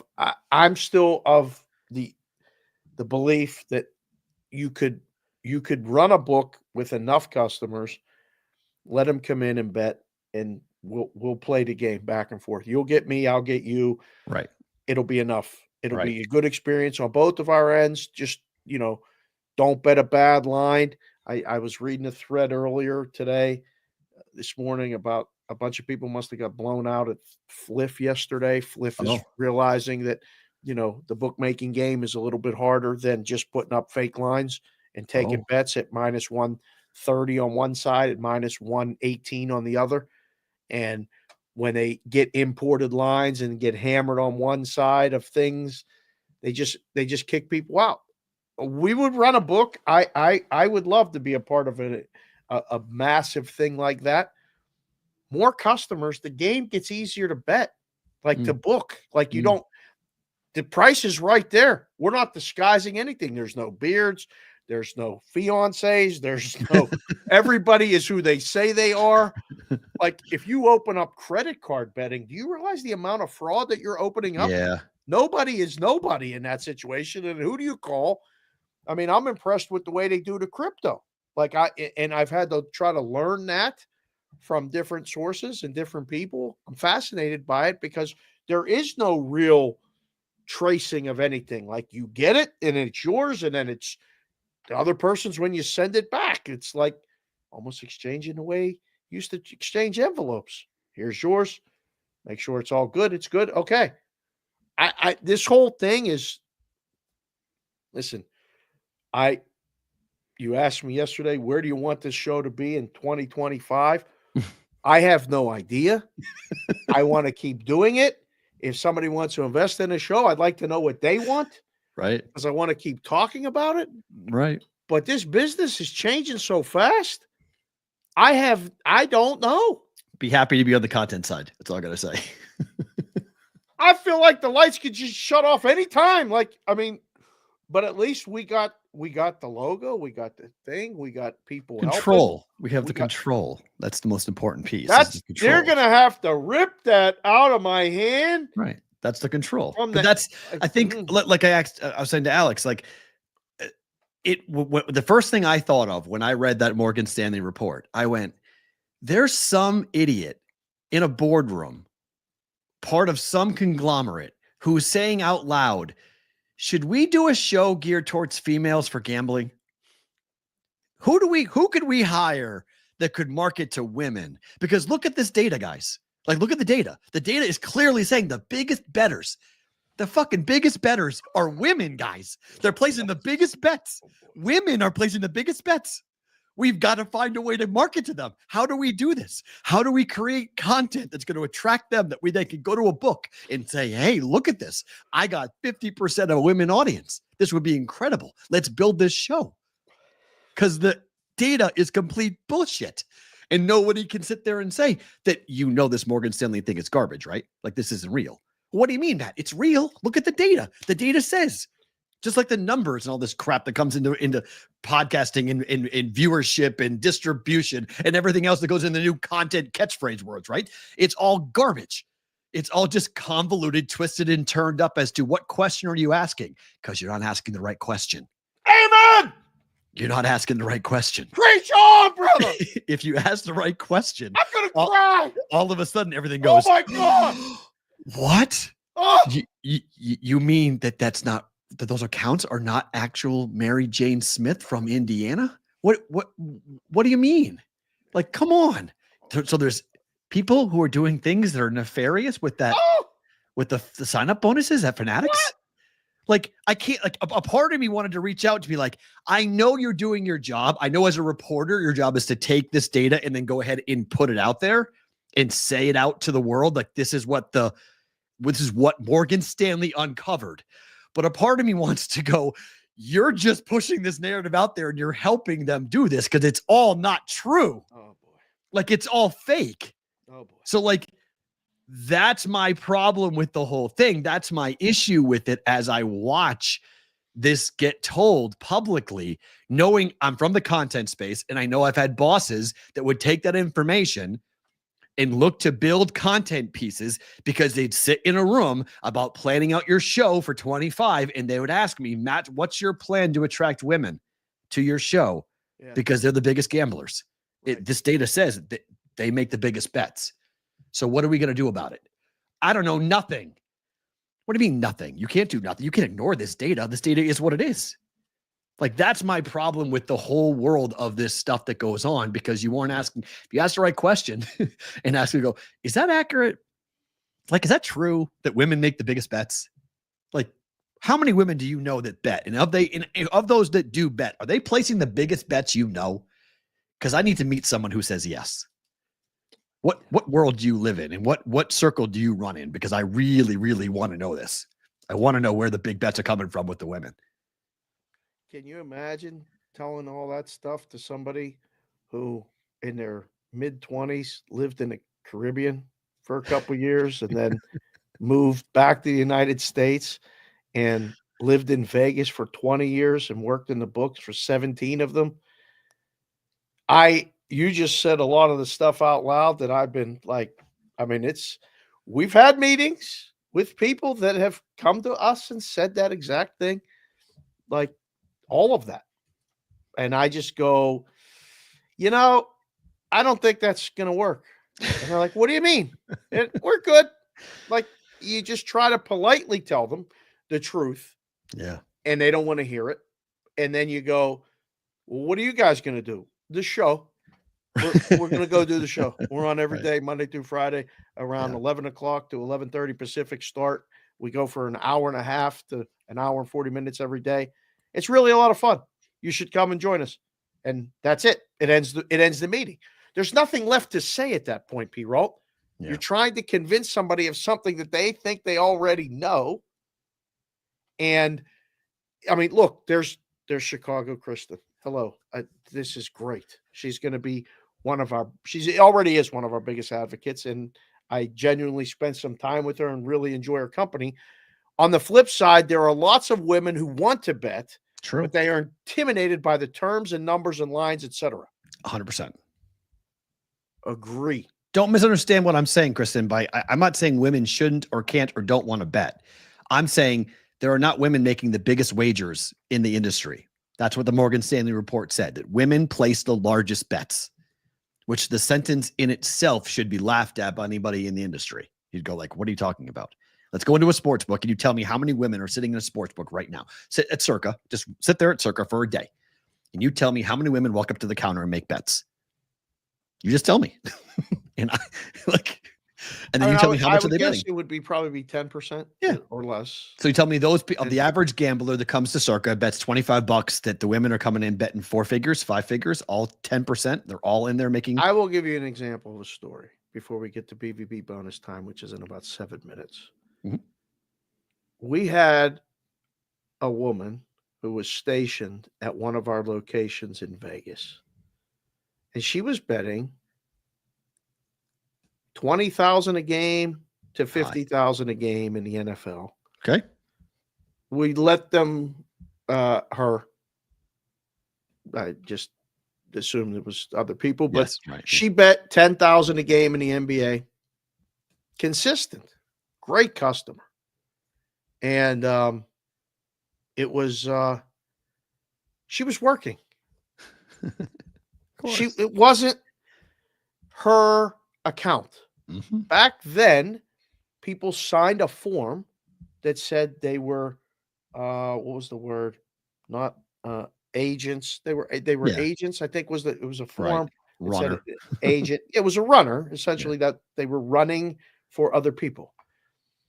She didn't have a clue she didn't watch the games. There was no opinion. It was working. That's what a lot of these people are in these articles. Like, they're working. They're not that, and that's okay. Like, is it okay? Well, no, but listen, that's part of the business. I took a call today from someone who asked if the brigade proxy service puts in large bets. And I said, well, Wrong type of proxy service. I said, no, Not what we do. we put in proxy service is for the contests, the contest picks. That's what we do.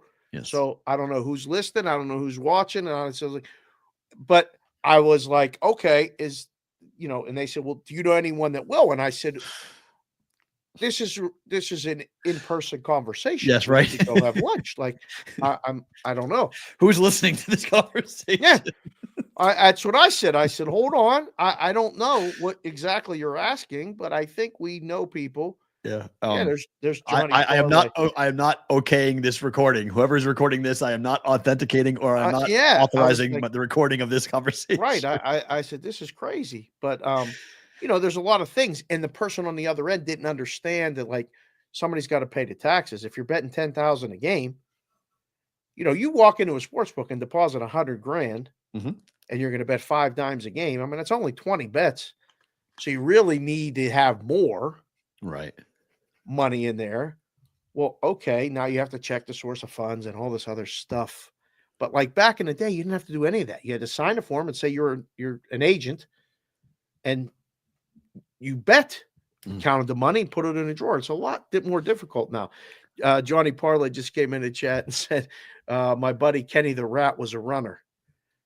We both know Kenny the Rat.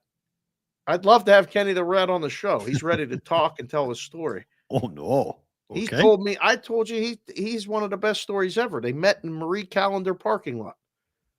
He exchanged a bag for a bag of cash and chips for money for tickets. It was like almost $500,000 at Marie Callender's. And they said, did you pick up a pie on the way out? No.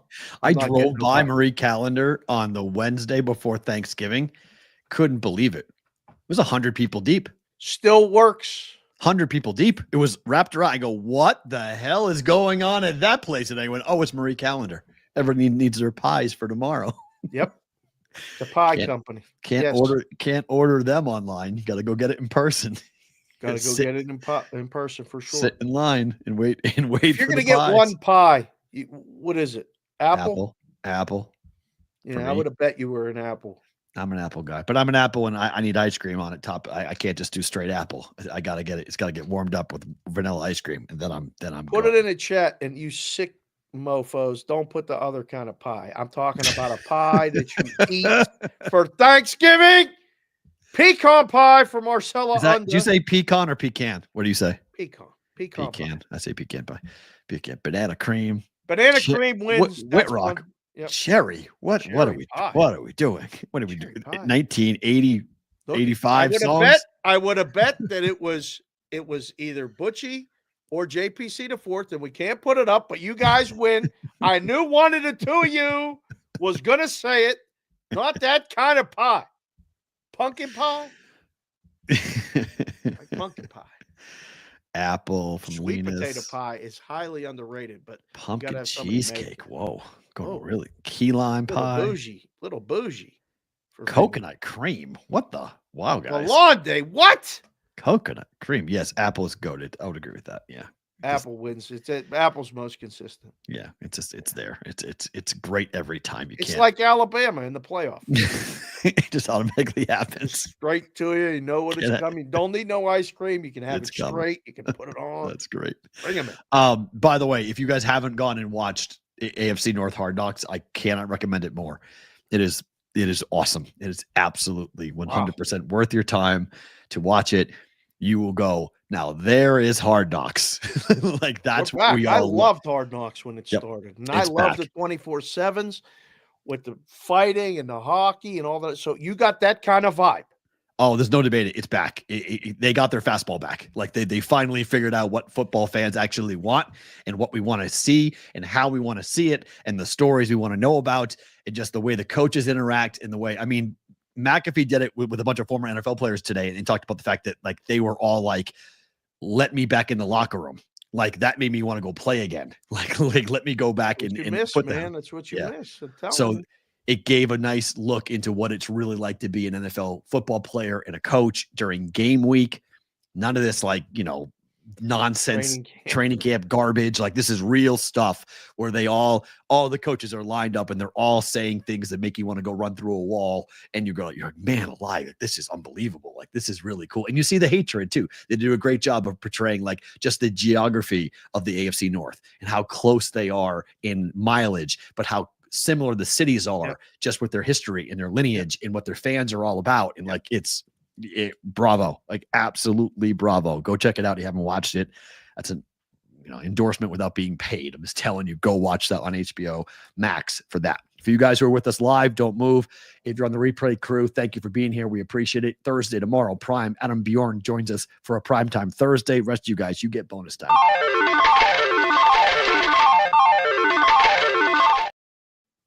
Speaking of the AFC North, Burrow is the 7th quarterback in the history of the league with 30 or more touchdown tosses, 5 or less interceptions through the first 12 games of the year. He's 4-8, Dave. The numbers of quarterbacks that he is now with is truly remarkable. Like, Joe Burrow is having a season for the ages, and his defense is absolutely embarrassing. Mahomes in 2020 did this, 11-1. Rodgers did it in 2020, 9-3. Breeze did it in 2018, 10-2. Rodgers did it in 2014, 9-3. Damn. Rodgers did it in 2011, 12-0. Brady did it in 2007, 12-0. Every single quarterback with this stat line was going to the postseason and going as a 1 or a 2 seed. They're 4-8. Like James Franklin says about the 3s and the 4s. I mean, they got 4 wins? 4? 4? Can you win the MVP on a 4-win football team? No. No? No. Because his numbers are historic. Wow. Tom, if this was baseball, right? I would say yes. Right. How about this stat from Yahoo Sports? Tom Brady had 4 losses in his career through 333 starts, where his team scored 33 or more points and lost. 4 of them. 4 losses total? In his career. Tom Brady lost 4 games in 333 starts in which his team scored 33 or more points and lost. And it's Joe Burrow 8 this season? 4 this year. Joe Burrow has the same number as Brady's career this season, whereas he scored 33 or more points and lost. Doesn't make sense. I feel bad. I love Joe Especially Burrow. in the North, right? Like, there's a part of the, I think it's a radio call they pulled for Hard Knocks where they're going to halftime and it's 27-21. That was the highest scoring first half in the history of the Bengals and Steelers. We've never seen that many points. This past Sunday? This past Sunday. That was fun. I got to admit. I mean, and somebody, one of the broadcasters goes, "I'm watching an AFC North game, right? Like, this is AFC North? Didn't feel like it. Like what is this? It's 27-21 at halftime. Like, this is not what we normally see between these two teams when they play. No. That was can he win it? No. I mean, the Steelers got to play one more time. I hope they don't rally and get one of the wins there. Here's your playoff picture currently in the NFL. Chiefs, Bills, and the AFC have clinched. The only 2 teams to have clinched playoff spots so far here. Bills have won their division. Chiefs have won their division. Man. Steelers inside track to win theirs. Texans have a 2-game lead on the Colts for their division. Chargers and the Broncos are 8-5, but they have now they got to go for wild cards. Ravens could still catch the Steelers, but probably not. This feels like the AFC is already set, does it not? I mean, they're just playing for position. Right. But those are your 7 unless teams. Unless Miami finds a way Colts. to win and Denver collapses, right? Well, the Colts have to beat them them head-to-head. The Colts can win a division still mathematically. Got to run the table. Colts have 6 wins. They got to run the table. They're 2 games behind the Texans. Yeah. 2 games behind with 4 to play. It's no good. Right. On the other side, though, oh boy. 11-1, 10-2, 10-2, 9-3. Those 4 teams I mean, this 1 seed is going to be really important in my mind, is it not? Yeah. and not to mention, I mean, the 3 and the 4 in the NFC is it can be completely changed. There's multiple options for both of those. Yeah. The NFC West is wide open, and the South is too, for that matter. Yeah, I mean, it's so, and the 7 seed is Washington today, and it should be Washington. I think they get in. You think? I think. You think it's a question. It is a legit concern or question if you're a Washington guy, like if they're getting in.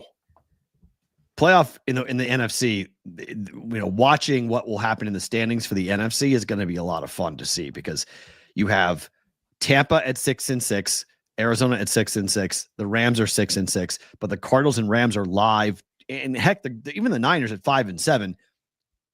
The West is still wide open. Win the division, yes. Yeah. So Seattle's spot is not guaranteed by any means, nor is the South, for that matter. Falcons 6-6, Bucks 6-6, Saints are 4-8. So we have a lot of scoreboard watching coming down the pike. It's incredible. And yet, I was up very early this morning, as I have been lately, talking to people back east and trying to figure out our next move, or if we're going to do a road show or not, all this other stuff. The Westgate here has AFC versus NFC Super Bowl line. Okay. Pick 'em. It's a dead pick 'em. How do you make the favorite? You have no idea who could be the favorite right now. You don't, because is that simply Detroit just insurance on Kansas City money coming in? Oh, if it's Detroit and Kansas City right now, what's the line? If it's Detroit and Buffalo, what's the line? I think it's Lions minus Philly, 2.5. I think it's Lions minus 2.5 in both. Okay, well, you should go get pick while you can. Right? If it's not, is the AFC team favored in any of the scenarios? No. Not to me. Over Philly? No. You would need somebody who is not of the top 3, like the Packers would need to be in. Packers, Bills, Packers, Chiefs. Yeah, I probably think the Chiefs would be favored over them. Well, if we had a book, we could do what Vikings, Alex said, Chiefs. make it pick. Vikings, Chiefs. I might put I'd probably favor the Vikings, the Chiefs over the Vikings. 100%. Bills, Vikings. I probably would favor the Bills 100% over the Vikings. So it really depends upon. It would have to be, if it's Lions or Eagles, they're favored against anybody in the East.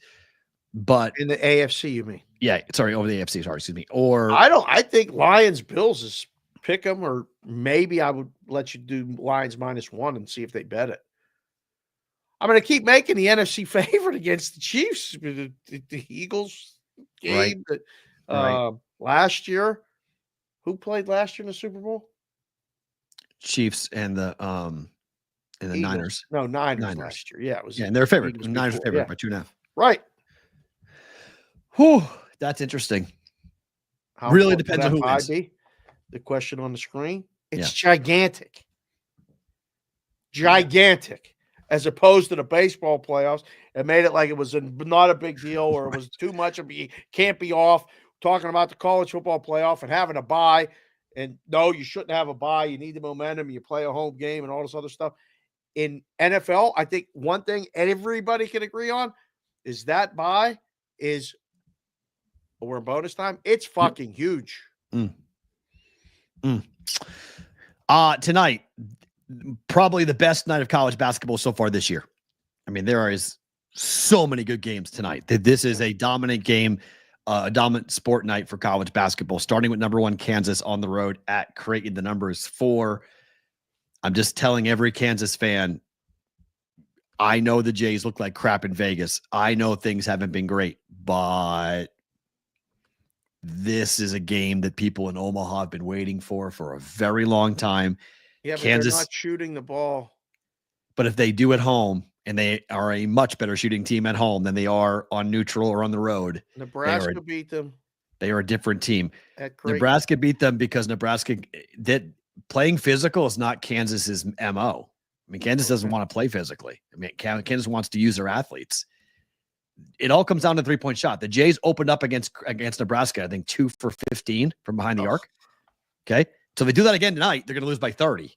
But if they shoot well from behind the arc, if the Jays come out and hit their threes, if they are a make or miss team, that's all they are. Okay. Make or miss.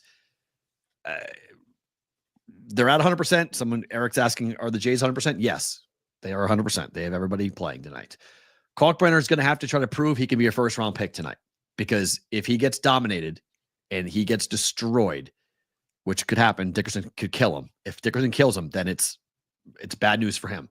This is a huge game for scouts. There's all scouts going to be here to watch this battle between the two of them. I can't wait.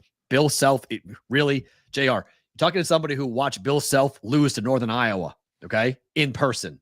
Don't talk to me about Bill Self. I've watched him lose to Bradley. Like, Bill Self is so great, but in big games, he chokes like numerous other coaches because they overlook teams. So Jays being overlooked is very possible. They play Missouri next week. They got a bigger game down the line than the Jays. Much bigger game coming up. 17,000 drunk fans tonight in Omaha are going to be going crazy for this game. 151.5 games and under, huh? Not if the Jays hit threes, it won't be. Comes down to the 3-point shot. Just saying, the number tells you exactly what you need to know about this game. Okay. 95% of the money and the tickets, everyone's on Kansas. Everyone. Yeah, that doesn't mean anything. It can mean they're wrong. Well, I know, but we only talk about it when it's wrong. I mean, don't forget, they get the games right too. Creighton, the advantage that Creighton has is that they haven't looked good yet. Not too many games they've looked good. Cockburn scored 49 points in the second game of the year. Yeah. Against 49. Well, right. I mean, they look good. He looked good in that game. He scored 49. He looked good. They have looked good this year. He scored 49 points. So he did in that one game. Yeah. And so they have looked good this year. Right. But, I mean, you said they haven't looked good at all this year. They have looked good. They played 3 games here. I watched one in person. Yeah, San Diego State was a bad spot. I told you that going into the game. It was a bad spot. That was a bad spot for them. Excuses for them. Who would bet Creighton in this spot? Not many people. They're 4-point road favorites. Kansas is, for a reason. Seen it too many times. Teams walk in and aren't ready for that environment. That environment is going to be crazy. If the Jays get out to a fast start and hit their threes early, KU is going to be in for a dogfight, an absolute dogfight. And I don't know if they're ready for it. This game has been hunted for 25 years. They have hunted this team. They have hunted this game for 25 years. We'll see. To get Kansas to play in Omaha. They only are doing it because they're being forced to do it. Bill Self does not like this game. He does not want to have to play in Omaha because they recruit the same region, the exact same region. This is a monster game. I cannot wait to watch this game. Auburn at Duke. This game's super fun too. Cooper Flag. You see what Duke. This game's up to 3.5. Burner of a game tonight. 47. It's up. Okay. A little bit of a different game here. Wow. Surprised that it's 3.5 or no? Because Auburn's all everybody's talking about. Yeah, but they're walking into Cameron Indoor.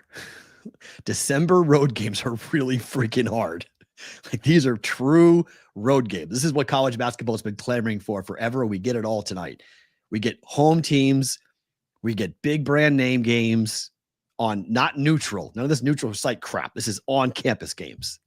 How'd the ACC do against the SEC? SEC killed them. 9-1. Duke and Carolina haven't played yet. It's different when Duke and Carolina haven't played yet. 9-1. Yep. And the only loss was the top 5 team in the conference. None of this makes any sense. Kentucky lost to Clemson on the road. None of this on the road. Okay. Yeah. Duke wins tonight. Marquette, Iowa State. Hilton Magic. Yeah. This is fun. This is a fun game. Shaka Smart. Marquette covers here, right? No. I like Marquette. No, don't think so. No? No. Tough night shooting the ball for Marquette's coming tonight. I can't believe this game's going to go over. I can't believe it. It's wild. Really? Yeah. This game goes over. Iowa State and Marquette both offensively have gotten off to tremendous starts, shooting the three, playing well. This is a really fun game. It's my least favorite of my 3 plays, but I like Iowa State here. Okay. Alabama at North Carolina. Alabama's played one road game, true road game at Purdue. Got worked in the second half. Yep. What time's this game? I think it's Alabama. I think it's Alabama, UNC, and then Duke and Auburn afterwards. Oh, there it is. Yeah, 4. You're right. Wow. Almost a pick 'em game. 1 or 1.5 everywhere. 177. It's the highest total. I laughed last night in the juice. Oh, it's going over. Is it really? I don't know. I can't bring myself. I can't do it. My God. I can't do it. You're talking about the 2 fastest teams. You are not going to see this very often with 2 teams that are in the top 15 in pace of play facing off against each other. And that's Alabama, North Carolina. Oh, they don't This is grab the ball, shoot, grab the ball, shoot. Like there's no dribbling, there's no passing, there's no cutting. It's one pass, shoot. I got to ask, Butchie's in the chat. Have you ever, I don't remember a college basketball total in the 180s. We had one last year. Remember, you and I fall down. We were falling down laughing because it was like 181. We were like, how the hell is a college basketball total 181? Because I remember I referenced it on the juice last night because it's 175, 176, 177. You're not going to see that in December. Like search around games and look around for a total that high. No, even like bad basketball teams is 170. Like where you got to put a total high in college. It's just there's only 40 minutes in the game. So like 171 was like the high point. Like, this is funny. When I didn't look at the board of college basketball today. So to juice, Alabama's coming back from a 6-day stay in Vegas. So before you say like fade because they're coming back from Maui, Bama's been in Vegas for 6 days. They've been here. So like the Vegas flu game. The Vegas flu game is a real thing. So I don't think you can say, oh, they're on the beach. And so you're going to fade them with the travel and everything else. Alabama's got just as many questions about, where they were. Right. Than North Carolina does. And the first thought is UNC, but I can't wait to see the total now. I'm going to send the producer for SportsGrid the total. We have to talk about the total. You can do a segment on the total. It's unbelievable. And then finally, UConn got smoked in Maui. They dropped all the way down to number 25th in the country in the AP poll, but they're favored against Baylor tonight. -3? Yeah. Oh, this is a 3:30. This is a super early start here. Yeah. I don't know what to make of UConn yet. I hate their coach. I hate. Yeah, no. I got nothing personal with them. With the coach, but I'm just like, are they good or not? I don't think so. I don't know what I saw. The 2 games that I watched from beginning to end was like, I don't know. Are they back? Are they the same? I don't think so. No, it's hard to go back to back and then keep the train rolling with talent of a talent. You're the 2-time defending national champs. Everyone playing their Super Bowl against you. It's really hard to do. It is, but at the same time, the business has changed so much. Right. You can retool and re-up if you got the money. Like it's out there now. You just pay it, get them in here. I'll coach them up. We'll be fine. They don't want to. I think you're right. I think Alabama Grand Canyon was the 182 number. I think that's right. Oh, I think he's right. Stout. I think he's right. That was the game that was so crazy. It was 182, and if it went under, it didn't come near. It went under, way under, because Grand Canyon only scored like 72 points in that game or something like that with Alabama. So, I guess first thought is UConn. Yes, lay it right to bounce back spot. Yes, at home bounce back spot. I would agree. Better to book it.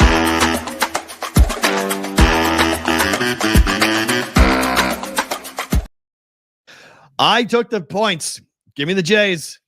+4. Don't know if they win, but I'll take the points.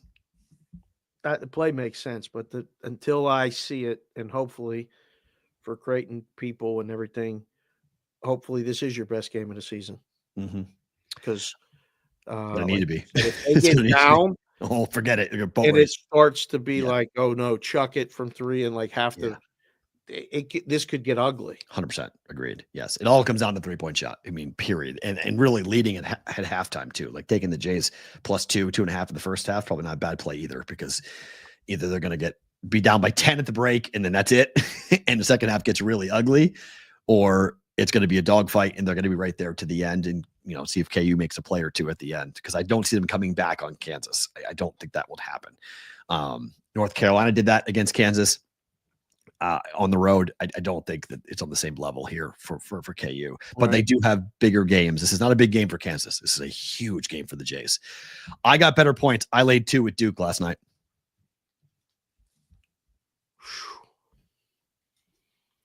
Yeah. I mean, I think it's a Duke spot. I'd say bet this, but don't lay 5 or whatever. It's 3.5 somewhere. Yeah. Few places there's 4. Oh wow, that high. Okay. Yeah. So just pretty much 3.5. There's 1 4. Okay. Yeah, I like Duke. I laid 5 with Iowa State last night. Yeah, I would take the dog here. And again, it's just from looking at the board, not looking at nothing else.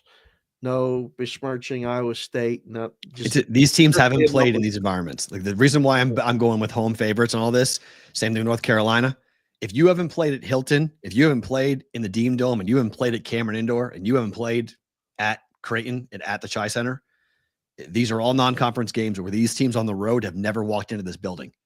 And in college basketball, I give a huge advantage to the college basketball environment and how hard it is to win on the road. True road games, not neutral. Michigan went and won on the road yesterday at Wisconsin. At Wisconsin. Yep, they did. But they played there before. That wasn't the first time ever Michigan's played there before. They played there every year. This is a non-conference road game. You don't see many of these games like this.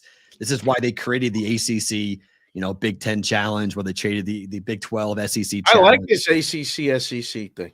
And Big 12. This is Creighton versus it's Big 12 Big East too. That's why Marquette's at Iowa State and why Kansas is at Creighton. It's the same thing. The conference championship are there. The crossover is there, and it's fun to watch. So I think it's a huge problem for Alabama to walk into the Dean Dome for what's going to happen at Cameron Indoor. These are really hard places to play. They're really, really hard places to go and win. I'll tell you what. I mean, I went to that game last year at North Carolina. It was awesome. It was awesome. It was hard. It was definitely hard for the visitors. I mean, I couldn't hear. I was 6 rows from the court. I couldn't hear a damn thing. I mean, it was incredible. Favorite thing about today is what? I had it written down, and I don't know what I did with it. Oh, I go to the Santa Fe this morning to pick up some sheets and hope maybe meet a guy. If he showed up, it was fine. If he didn't, he ended up not showing up. But, I grabbed these, so I keep them on my desk and table. So I have all the lines and all the wherever game's on TV, right? Right. Walk in, and it's blank. All of the things are blank. Oh, no. And I went, huh. And before I beat a jag off that walks up to the counter and asks the person for the 100th time, where are they? You guys got sheets today? And have this woman, Judy, she looks very nice, but she looked like she could be a rattlesnake. And I didn't want it. I'm not a snake charmer today. I wanted the college basketball sheet is what I wanted. Yeah. All on 1 8.5 by 14 sheet with all the numbers. And I looked around and nobody had a sheet. I'm like, oh no, is this the beginning of the end? Like they're going to stop doing sheets. They want everybody on the app. Like this has been rumored. This has happened in other books locally. Right. And then they changed it. Like they understand that people just want to come in and grab a sheet. And then they'll go sit at the restaurant. They'll look at it, whatever. Yep. So I said to the woman, do you guys have basketball sheets today? And she said, we're out of paper. Oh no. I said, you're out of paper. Yeah, we're waiting for our paper order So we don't have sheets. And I went, okay, no problem. Now, whether that's the truth or not, I didn't question. That's the answer she gave. As I'm walking out, this tall gentleman goes, ain't that some shit? They ain't got no goddamn paper. And I'm like, it could happen, And he's like, hell, I'll just go to Eliante then. And I was like, okay. So I ended up walking out with this gentleman, and he solved the college football playoff while we were walking to the car in 5 seconds. He goes, you know how to fix all this shit with the college football stuff? I said, what are you talking about? He's like, well, who gets in and who that? And, I was listening to a show yesterday, and they were talking about college football and about sportsmanship and this bullshit with the flags and everything else. And he goes, just don't let them play in the bowl games. Do away with the whole thing. I said, okay. Thanks, buddy. You're my favorite thing about today. Everybody's a fucking expert. I was like, are you kidding me? He was bitching about the paper. And I mean, I had the Penn State hat on. And I don't know if that was what prompted his soliloquy about solving the playoff. I was waiting for him to say, I watched these guys on this Bostonian versus the bookshop. I would have fallen over. Right. But he solved the whole playoff. But he was like, these kids ain't got no sportsmanship. Don't let them play in the playoffs at all. Fuck them. I'm like, thanks, buddy. See you. Oh, boy. I got 3. 1, call me Jared. Checking in for the baby doctor appointment. Hope everyone had a great Thanksgiving. It's a girl, by the way. Hey! Another girl dead for call me Jared. How are you, man? Thank you for the super chat, and thank you for watching, and thank you for that note. We appreciate that.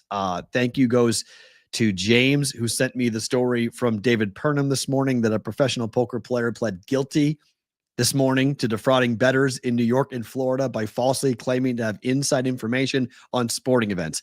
If any of you guys who have been on Discords or anywhere else, you know how the fake I've got fixed games bullshit people that are running around the industry consistently trying to defraud people. Well, somebody looks like they had their comeuppance and got arrested. Corey Zedman of Boca Raton, Florida, pled guilty to conspiracy to commit mail and wire fraud in connection to a sports betting scheme that lasted for years, according to a news release put out by the U.S. Attorney Generals of the Eastern District of New York, a.k.a. the group of people you don't fuck with.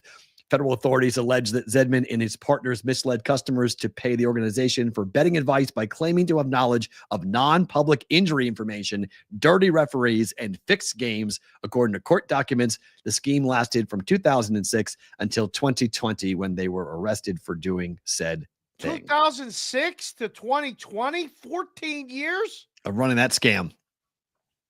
There was probably hints of truth in that stuff, though. There were probably things that were true. And how much of it was not, though? Oh, 90%. So, yeah, maybe 1 or 2 stories they had real, and the rest of it was fake type of thing. Every 20. Yeah, so, thank you to James for sending me that, and hopefully that stuff gets cracked down upon, and we stop having that type of bullshit. And then I get to watch Creighton host Kansas, something I never thought in my life I was going to get to be able to watch, something that was been asked for. This program is a long ways away from the Valley and playing Southern Illinois and playing Indiana State, and other programs like that who came crawling into Omaha to play the Jays, asking for Kansas, asking every year to play Kansas, never playing the Creighton Blue Jays. You kidding me? We're never going to Omaha. We're never stepping foot on that. Wasn't this game supposed to be like next week on a Tuesday? Wasn't there a Tuesday Creighton game at home that we were going to go to? This is it. This is the Wednesday game. This is the Wednesday game for the Jays at home against Kansas. Now they play other big games. They've got UConn coming to town, and they've got other games with Nova. And this was the one. Yeah, this was the one. This is the game, and we get to watch it tonight, which is going to be just an unbelievable environment. I cannot wait to watch this. And best of luck to Coach Mack in Kansas. Probably KU by 20. Who knows? But just the fact that you get to watch it, favorite thing about today. Just be competitive, please. Get it done. I don't know. We'll see. He is Dave. I am Matt. Thank you to Alex Kane. Well, watch Wednesday tomorrow. Adam Bjorn coming back. Did he win again last week? Do we know? No. Oh, okay. They lost last week. So the streak came. Finally, 8 weeks in a row. Finally lost. They finally lost. But he'll be back to our new streak coming back tomorrow on a prime time Thursday. Hope to see all you guys back for BVB on a Thursday.